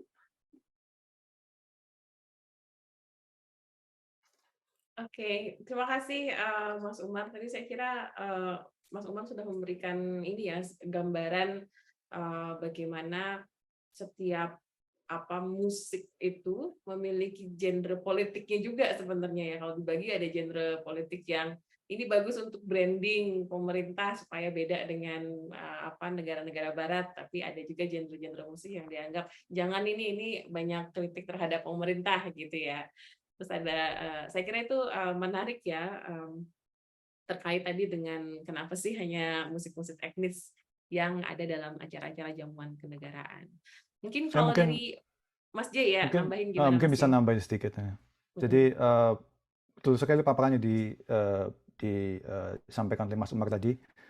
Saya mungkin nambahin dikit aja. Jadi bahwa intinya ini adalah sebuah keterlanjuran yang dilanggengkan begitu. Jadi bahwa bahkan sebelum Orde Baru pun Indonesia sudah terbebani oleh citra orientalisme gitu yang diturunkan oleh kolonialis Belanda begitu. Dan sebagai lawan dari itu Indonesia lewat Presiden Soekarno gitu, mereka berusaha untuk melawan citra-citra itu. Kemudian mereka menggunakan gamelan juga satu, bahwa demografi orang-orang yang menguasai kepemerintahan Indonesia waktu ini bisa dikoreksi ya, ini bahwa demografinya lebih banyak orang-orang Jawa gitu,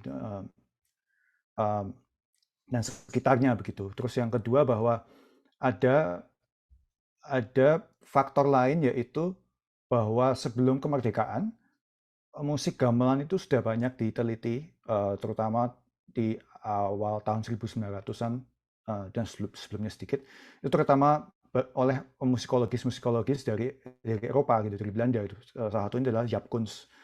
Nah dari situ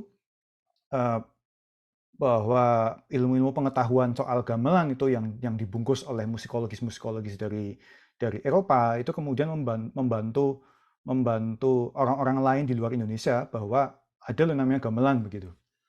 Sehingga ada dua kutub kekuatan ini dari dalam dan dari luar, ini kemudian membuat gamelan akhirnya jadi lebih gampang dipromosikan begitu. Salah satu buktinya adalah bahwa Indonesia berhasil mengekspor gamelan ke Amerika dan Eropa gitu. Banyak sekali, dan sekarang dan sejak tahun 70-an gitu gamelan jadi salah satu kurikulum musik di berbagai institusi pendidikan tinggi di Amerika gitu. Di sini pemain gamelan yang dari Amerika udah banyak begitu. Bahkan bisa dibilang bahwa buat orang Indonesia belajar main gamelan di Amerika dan Eropa itu, atau mungkin Australia bahkan ya, bahkan jadi hal yang lumrah gitu, bahkan dibandingkan kita belajar gamelan di Indonesia begitu. Tapi yang unik juga bahwa selain gamelan, ini kan image gamelan udah jalan ya, bahwa ya gamelan sudah jadi milik dunia dalam tanda kutip gitu.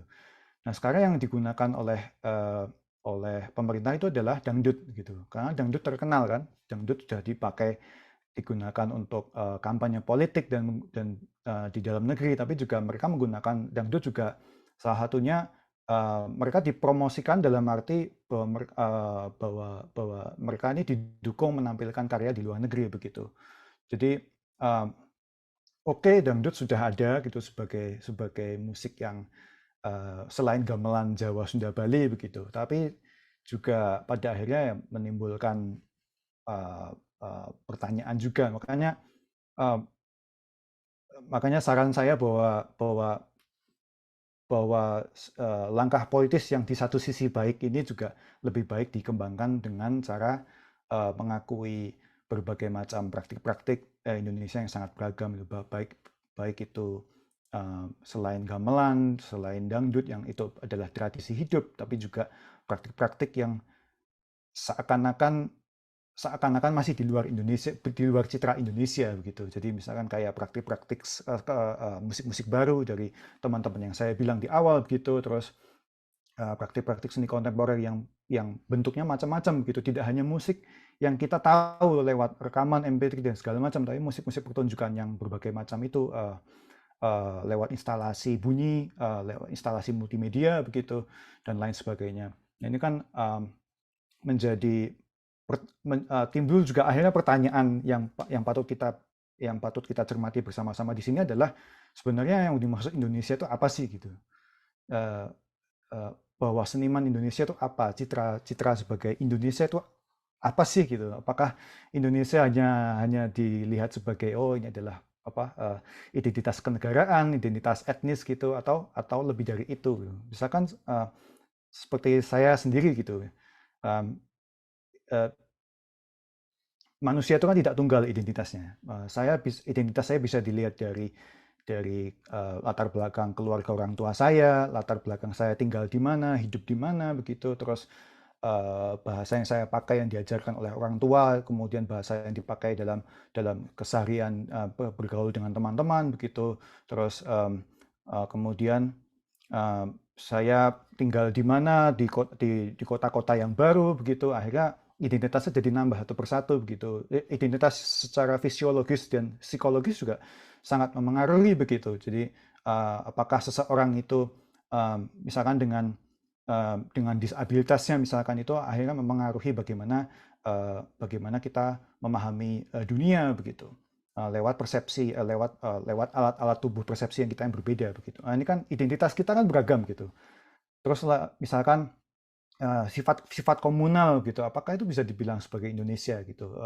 Bagaimana sifat kita mendekati misalkan dalam konteks kesenimanan begitu ya, bagaimana seniman, kurator, penulis, pemberi dana itu bekerja sama satu sama lain, berusaha mendekati satu sama lain dalam skena-skena seni yang beragam gitu. Bagaimana mereka memposisikan masing-masing itu kan satu dan orang yang lain beda, bahkan satu orang Indonesia dan satu orang Indonesia yang lain juga beda gitu. Maka pada akhirnya identitas Indonesia itu sebenarnya beragam gitu. Dan ini harus kita cermati bersama-sama bagaimana kita bisa mengolahnya dan kemudian merepresentasikannya. Terutama buat teman-teman yang mungkin punya cita-cita jadi diplomat, ini juga penting gitu, bahwa memahami ini semua gitu.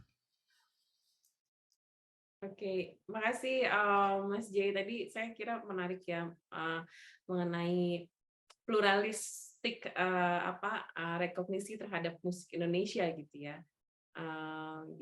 Jadi Indonesia tidak hanya musiknya itu saja, tapi kita perlu mengakui praktik-praktik musik yang memang sudah ada di Indonesia.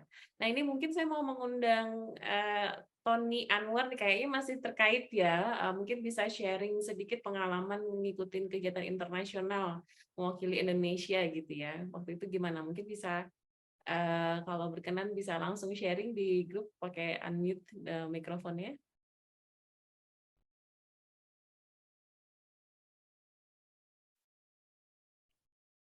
Halo, Tony. Iya, Ya, halo. Apakah suara ya, saya terdengar ya? ya, sudah terdengar. Oh ya, selamat pagi Mas Umar dan Mas J. Terkait dengan identitas tadi ini kan juga terkait dengan pengalaman saya. Di tahun 2019 saya pernah ikut Asia Pacific Youth Choir ya di Makau waktu itu. Dan itu membernya itu dari penyanyi dari Asia Pasifik, jadi dari 10 negara termasuk Indonesia. Dan kebetulan saya lolos audisi yang dikirimkan via online dan diundang ke sana begitu. Dan menariknya di sana itu tema yang dijunjung itu memang tema yang aman ya, tentang bernyanyi bersama-sama, menghargai perbedaan karena memang kita dari berbagai macam etnik dan negara. Dan yang menarik juga saya melihat lagu-lagu yang dibawakan pun juga berasal dari daerah negara masing-masing. Di mana kita, misalkan saya juga harus belajar lagu dari Hong Kong, kemudian dari Filipina, dari Tagalog, kemudian dari Filipina juga harus belajar bahasa lagu Indonesia. Waktu itu dapat lagu Hela Rotani gitu kan. Nah, di sini saya menemukan ada sedikit persamaan mungkin ya antara culture kita dengan Malaysia. Di situ ada lagu yang berjudul Suriram ya dari Malaysia, yang berasal dari Malaysia. Nah, kemudian saya kok ini mirip sekali dengan Soleramnya Indonesia begitu ya. Jadi kayak saya mengkait-kaitkan melodinya kok juga ternyata mirip gitu kan. Memang mereka memakai bahasa Melayu begitu, dan ya memang saya bertanya kepada orang Malaysia, mereka mereka memang itu lagu negaranya mereka kan. Memang berbeda aja dari segi judulnya begitu. Dan kemudian di sisi lain juga terkait dengan pemakaian baju tradisional, saya juga melihat bahwa di negara Singapura itu mereka memakai batik, dua-duanya dari perwakilan Singapura itu memakai batik. Dan saya tertarik untuk bertanya, kenapa memakai batik gitu kan? Nah, karena mereka mereka jawab dengan sangat lugas karena di negaranya itu sudah biasa memakai batik dan mereka sangat mengapresiasi batik itu gitu kan. Saya respect sih dengan jawaban mereka gitu kan. Nah, yang saya tanyakan di sini bagaimana sikap kita atau cara kita menyikapi ketika kita sebagai seniman Indonesia itu ada di event internasional dengan bias seperti ini ya, dengan hibritas atau dengan yang kita hadapi kemiripan-kemiripan seperti ini, begitu. Mas Jai dan Mas Umar dalam menjaga hubungan yang baik antar negara di diplomasi budaya seperti itu. Terima kasih. Oke, menarik. Ini pertanyaannya HI banget ya. Gimana musik bisa bisa menimbulkan konflik atau malah menimbulkan perdamaian gitu ya. Ini monggo salah satu contohnya tadi lagu Suriram itu dan batik juga ya. Ini saya lupa tadi urutannya Mas Umar duluan atau Mas J duluan ya. Tapi monggo deh siapa dulu deh yang mau ini dulu jawab dulu, bisa Mas J dulu atau Mas Umar dulu. Ya, jawab dulu ya, Oke. Mbak Nana dan Mas J. Jadi ini menarik Mas Tony ya, terkait dengan identitas ini sebetulnya kalau soal lagu daerah atau misalkan identitas batik misalkan, kita itu sebetulnya baru punya lagu nasional atau apa namanya lagu pakaian nasional itu setelah kemerdekaan sebetulnya, setelah tahun 1945. Apakah sebelumnya itu tidak ada? Sebelumnya itu ada, tetapi orang melihat itu dalam praktik kultural masing-masing dan itu bisa jadi apa namanya melintas batas. Dalam konteks Indonesia dengan Malaysia, bisa jadi ada kesamaan dalam hal lirik atau dalam hal lagu, dalam hal produksi bunyi misalkan. Itu bisa jadi itu terjadi karena kita dengan Malaysia itu sebenarnya satu rumpun. Indonesia, Malaysia dan Singapura itu saling bertukar budaya sampai sebelum kolonialisme. Johor itu bagian dari Kesultanan Indrapura kalau tidak Kesultanan Indrapura kalau tidak salah di Riau. Sehingga kemudian orang Johor itu juga dalam banyak hal punya tradisi Melayu yang mirip dengan orang Riau. Sultan Johor sendiri dulu yang pertama karena adalah orang Jawa sebetulnya yang kemudian di sana. Negeri Sembilan Malaysia itu adalah orang-orang Minang. Di Perak banyak orang-orang Banjar misalkan, sehingga kita punya saling terhubung antara satu sama lain juga. Misalkan minoritas Tionghoa di Malaysia itu dulu adalah orang-orang yang berada di Indonesia, sehingga kemudian menjadi kita tuh antara Indonesia, Malaysia, Singapura, bahkan Filipina, terutama di Filipina Selatan, kita itu sebenarnya punya saling keterkaitan budaya, dan itu tidak terelakkan ketika kemudian kita dalam banyak hal juga bisa jadi saling meniru satu sama lain dalam hal budaya, karena kita punya kedekatan duluan. Nah, yang kemudian memisahkan kita adalah ketika kita kemudian menjadi dua negara bangsa yang berbeda. Nah, ini yang kemudian saya kira menjadi suatu hal yang lumrah kalau menurut saya ketika kemudian punya kesamaan atau kemiripan. Karena dalam hal kita punya bahasa, kita juga saling bertukar. Kita juga sebelum kemerdekaan kita juga punya mobilitas yang saling kuat antara satu sama lain, sehingga kemudian antara satu budaya dengan budaya yang lain itu bisa menjadi mirip. Nah, ini di sini kita kemudian perlu menyikapi hibriditas budaya ini menjadi cukup cukup arif lah untuk kemudian melihat bahwa kita dengan beberapa budaya tertentu itu juga punya satu kita saling mengadopsi satu sama lain. Ini juga terkait dengan musik-musik lain, terkait dengan misalkan kasidah misalkan atau gambus yang sebetulnya juga pertukarannya berasal dalam banyak hal juga kita adopsi dari Yaman dan negara Timur Tengah lain, karena orang-orang Hadrami atau orang-orang dari Yaman Selatan itu kemudian dalam banyak hal punya keterhubungan dengan orang Indonesia. Nah, disinilah kenapa kemudian akhirnya praktik kebudayaan kita bisa jadi kita satu sama lain juga saling mirip. Terakhir mungkin soal misalkan apakah budaya Indonesia itu juga selalu berbeda dengan budaya Barat misalkan. Pada praktiknya, misalkan salah satu contoh adalah musik dangdut koplo misalkan. Itu kan sebetulnya adalah bentuk adopsi kreatif sebetulnya antara seniman musisi-musisi Indonesia dengan gaya atau langgam musik yang kemudian berkembang di negara Barat sebetulnya di Amerika salah satu contohnya. Dan di sini menunjukkan bahwa meskipun kemudian kita mengadopsi satu budaya dengan budaya lain, kita tidak kehilangan agensi budaya kita. Nah, agensi budaya kita ini yang kemudian perlu kita telisik. Apa yang kemudian membuat Indonesia itu berbeda dengan negara lain bisa jadi bukan hanya karena identitas budaya, tapi juga pada agensi dan penerimaan kreatif kita. Dan disinilah kenapa kemudian akhirnya budaya bangsa itu tidak kaku, budaya bangsa itu selalu hidup.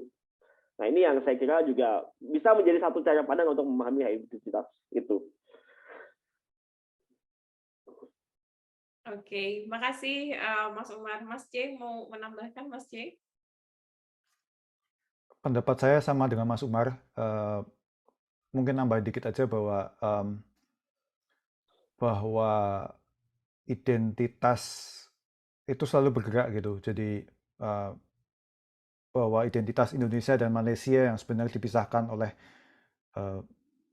ini istilahnya teman-teman HI yang lebih tahu ya. Jadi bahwa Indonesia dan Malaysia kan sebenarnya identitas secara politis gitu kan. Jadi tapi seperti dipaparkan oleh Mas Umar tadi bahwa jauh sebelum kemerdekaan itu wilayah di Sumatera, wilayah di Semenanjung Malaya itu kan banyak melakukan pertukaran budaya dan bahkan hingga sekarang gitu misalkan orang-orang yang menjadi TKI gitu gampangannya bahwa mereka membawa kebudayaannya masing-masing entah dari Jawa entah dari Sumatera ke Malaysia terus kemudian yang dari Malaysia juga datang ke Sumatera datang ke Jawa dan mereka saling melakukan pertukaran budaya gitu melakukan asimilasi budaya begitu dan itu ada sesuatu yang memang tidak terelakkan gitu sesuatu yang terjadi secara pelan-pelan secara bertahun-tahun begitu dan kita mesti menyikapinya bahwa pada saat ini di titik ini bisa jadi budaya satu dengan yang lainnya itu saling berbagi begitu. Dan selamat atas pengalaman yang berharga itu. Ya, jadi pengalamannya Mas Tony juga sebenarnya bentuk ini ya, identitas yang semakin mungkin berevolusi gitu ya, bergerak juga ya. Ini ada satu pertanyaan lagi, tapi karena tidak bisa di-unmute gitu ya, mungkin sedang tidak bisa langsung ngomong di webinar, akan saya bacakan begitu.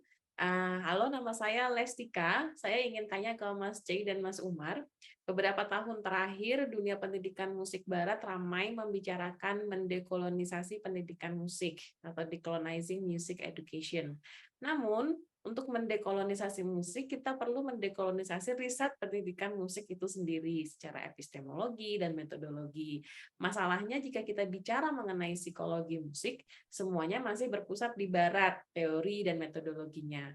Ini berangkat dari pengalamannya Mbak Lestika ini ya, dan kegundahan sebagai pegiat disiplin psikologi musik, peneliti dan pendidik.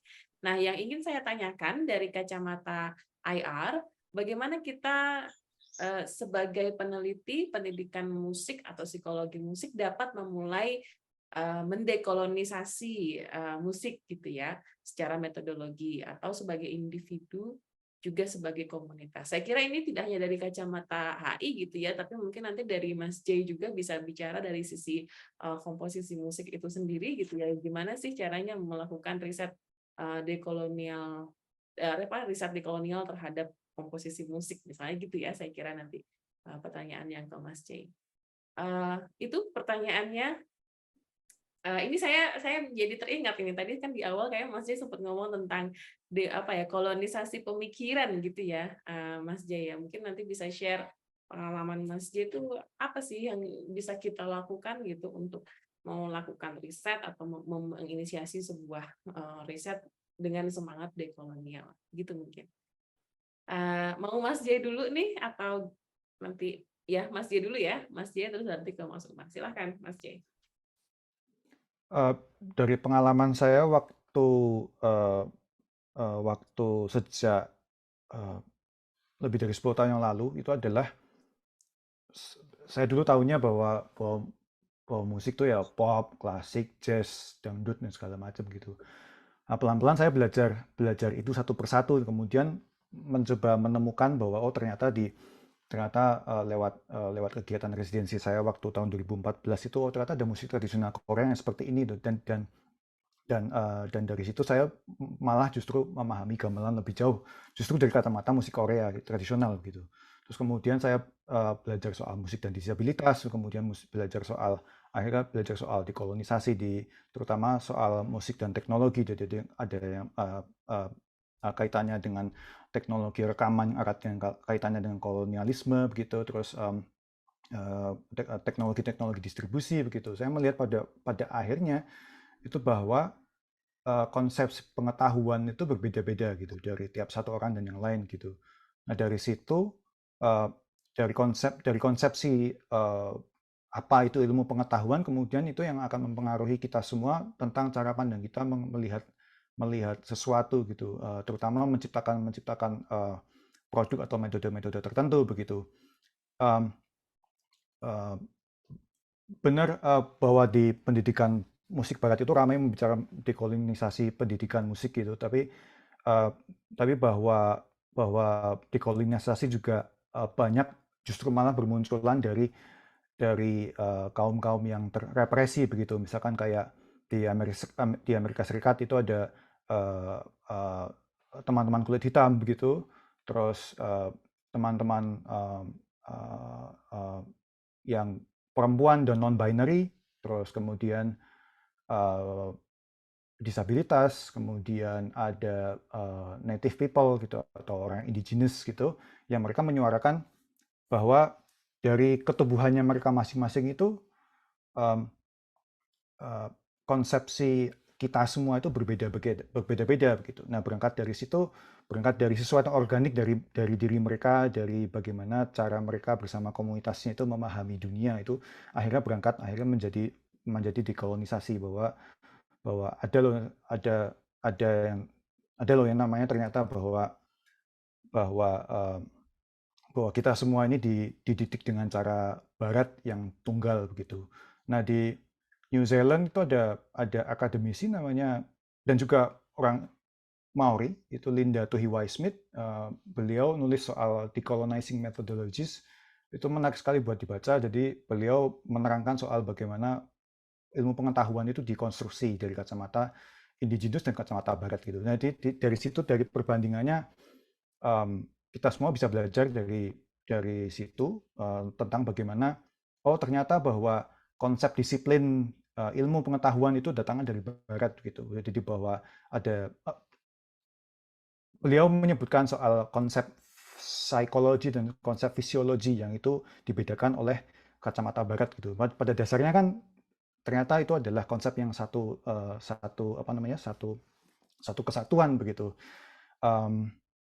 Terus kemudian konsep ilmu pengetahuan yang kemudian iya betul, decolonizing methodology, saya baca lewat chatnya Lestika gitu.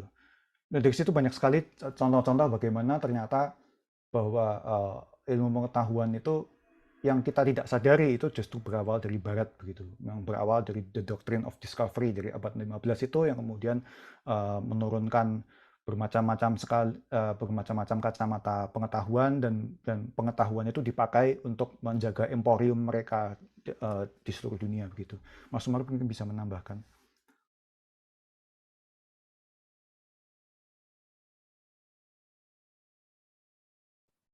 Ya, makasih Mas J.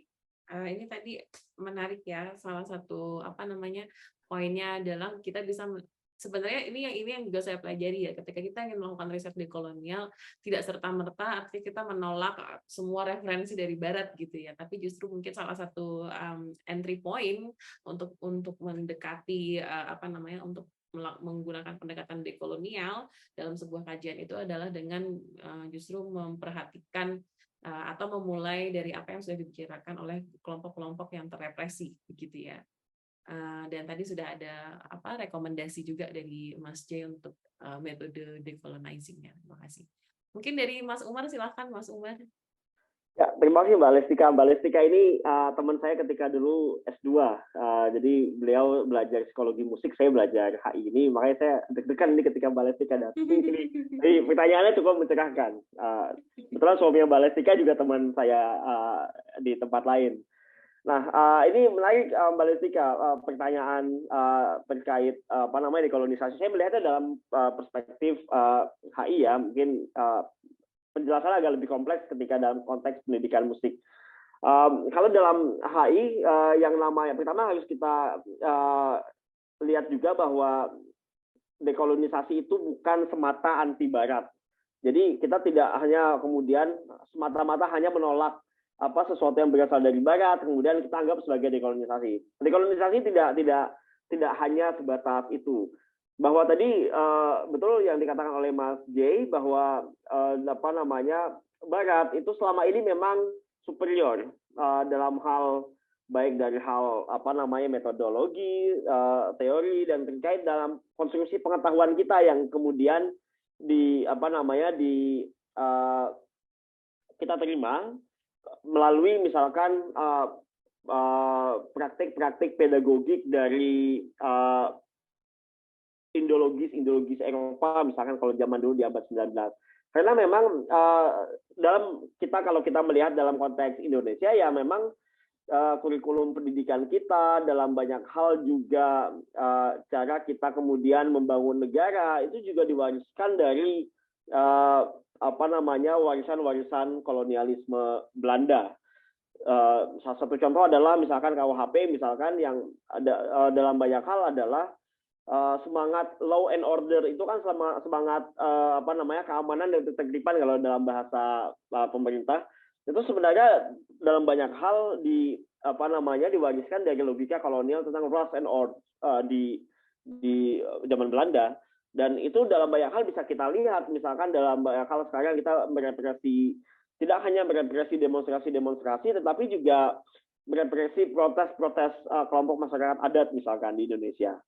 Nah, dekolonisasi dalam banyak hal, kalau menurut saya itu adalah kritik dan perlawanan kita atas relasi yang timpang.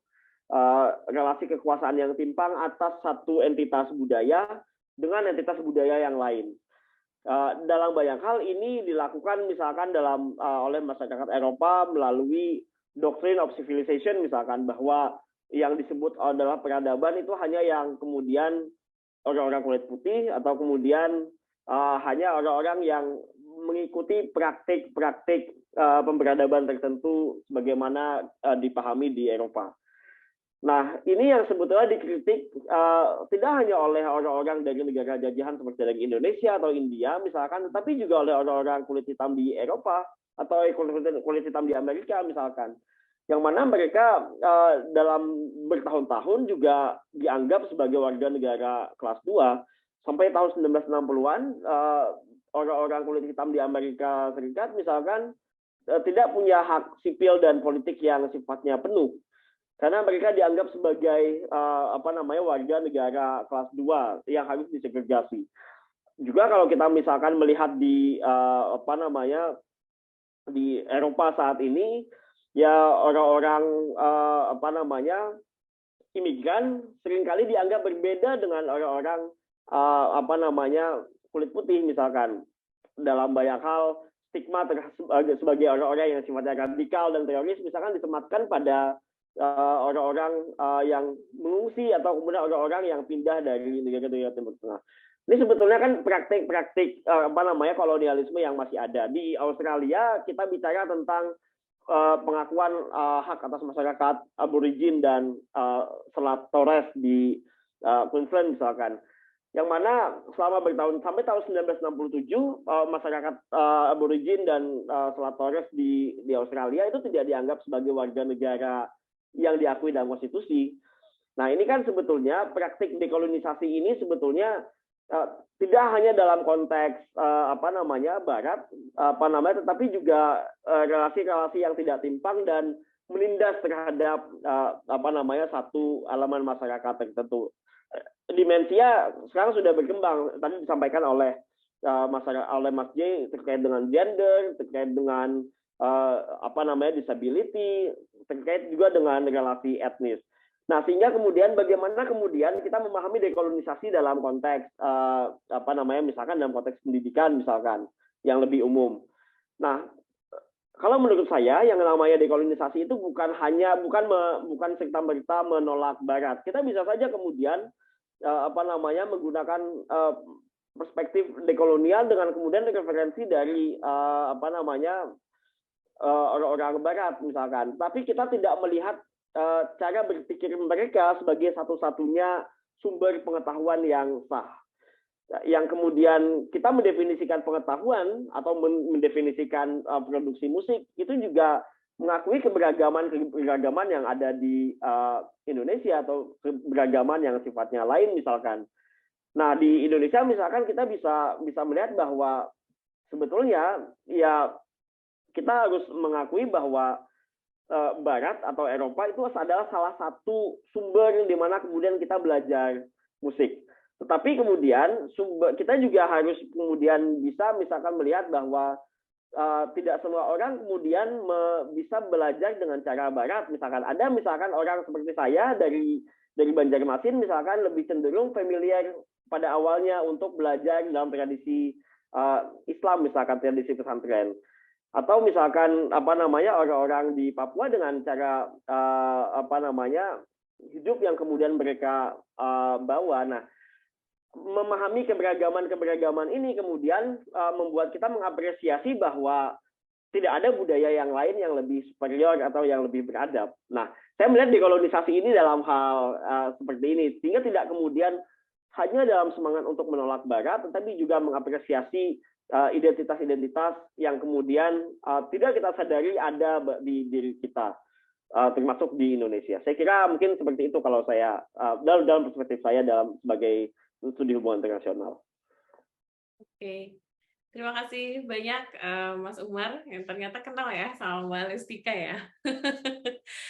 Ini saya kira kita waktunya sudah habis ya, sudah 2 jam tidak terasa sekali. Ini kita sudah melalang buana gitu cerita macam-macam tentang perkembangan musik dan juga bagaimana musik bisa dikaji dari kacamata HI. Terima kasih banyak untuk Mas J dan juga Mas Umar yang sudah menjadi pemantik diskusi, dan saya kira ada banyak sekali ide-ide menarik gitu yang sudah tercatat gitu ya. Silahkan nanti teman-teman yang hadir di sini bisa memperbaiki catatannya gitu. Kalau misalnya ada informasi yang dirasa perlu ditambah, nanti silahkan ditambah.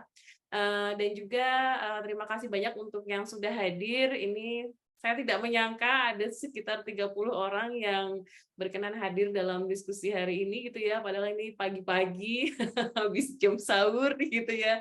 Mungkin terima kasih banyak sudah berkenan hadir dalam diskusi kali ini. Semoga bermanfaat, dan juga saya ingin mengundang semuanya jika berminat bisa gabung di STAIR Community begitu. STAIR Community ini Science, Technology, and Art in International Relations. Untuk siapa saja, bukan hanya eksklusif untuk mahasiswa HI, tapi siapa saja yang ingin menggali atau belajar. Tadi saya suka ya cara kita belajar lintas disiplin gitu, bahkan lintas benua. Mas J di Amerika, Mas Umar di Australia gitu. Saya kira ada banyak sekali insight-insight menarik yang kita dapatkan. Nah, untuk yang berminat gabung di STAIR Community, kita ada semacam database sederhana gitu. Nanti silahkan buka linknya di ugm.id garis miring STAIR begitu. Di situ ada folder readings. Jadi silahkan bagi teman-teman yang ingin menambahkan bacaan-bacaan menarik ataupun selain bacaan mungkin yang lain ya, karya-karya menarik yang berkaitan dengan STAIR bisa langsung upload di situ. Lalu di folder itu di STAIR itu juga ada Google Sheets, itu namanya STAIR Community Database. Silahkan bagi teman-teman yang berminat bisa memberikan nama identitas di situ dan juga berbagi ide-ide menarik gitu ya tentang STAIRS. Dan supaya tidak ketinggalan info-info menarik tentang kegiatan STAIRS, kita juga ada WA group. Sebentar saya ini dulu copy link-nya dulu. Jadi di WA group ini kita akan membagikan info-info kegiatan ataupun publikasi yang terkait dengan STAIRS. Nanti silahkan teman-teman bisa gabung di situ. Dan sedikit informasi untuk agenda kita berikutnya. Jadi bulan ini kita sudah bicara arts ya, seni. Maka bulan depan kita kembali bicara mengenai teknologi. Tema webinar STAIR bulan depan itu adalah AI Colonialism. Dan kita akan mengundang salah satu pembicara yaitu Karen Howe. Beliau adalah jurnalis di Wall Street Journal. Tadinya Karen Howe ini bekerja sebagai editor di MIT Technology Review. Dan kami undang di webinar ini karena kami tertarik dengan reportase beliau mengenai AI colonialism, dan salah satunya ada banyak kasus-kasus di negara-negara dunia selatan termasuk di Indonesia mengenai bagaimana AI juga menjadi the new colonizers gitu ya dalam politik global. Silahkan nanti bagi yang berminat jangan lupa untuk gabung di WA Group atau juga mengikuti websitenya IIS UGM ya, atau kita juga ada di IG, Instagram, dan Twitter IIS UGM. Sekian saya tutup webinar kita kali ini. Terima kasih banyak semuanya. Sampai jumpa di webinar STAIR berikutnya. Terima kasih semua.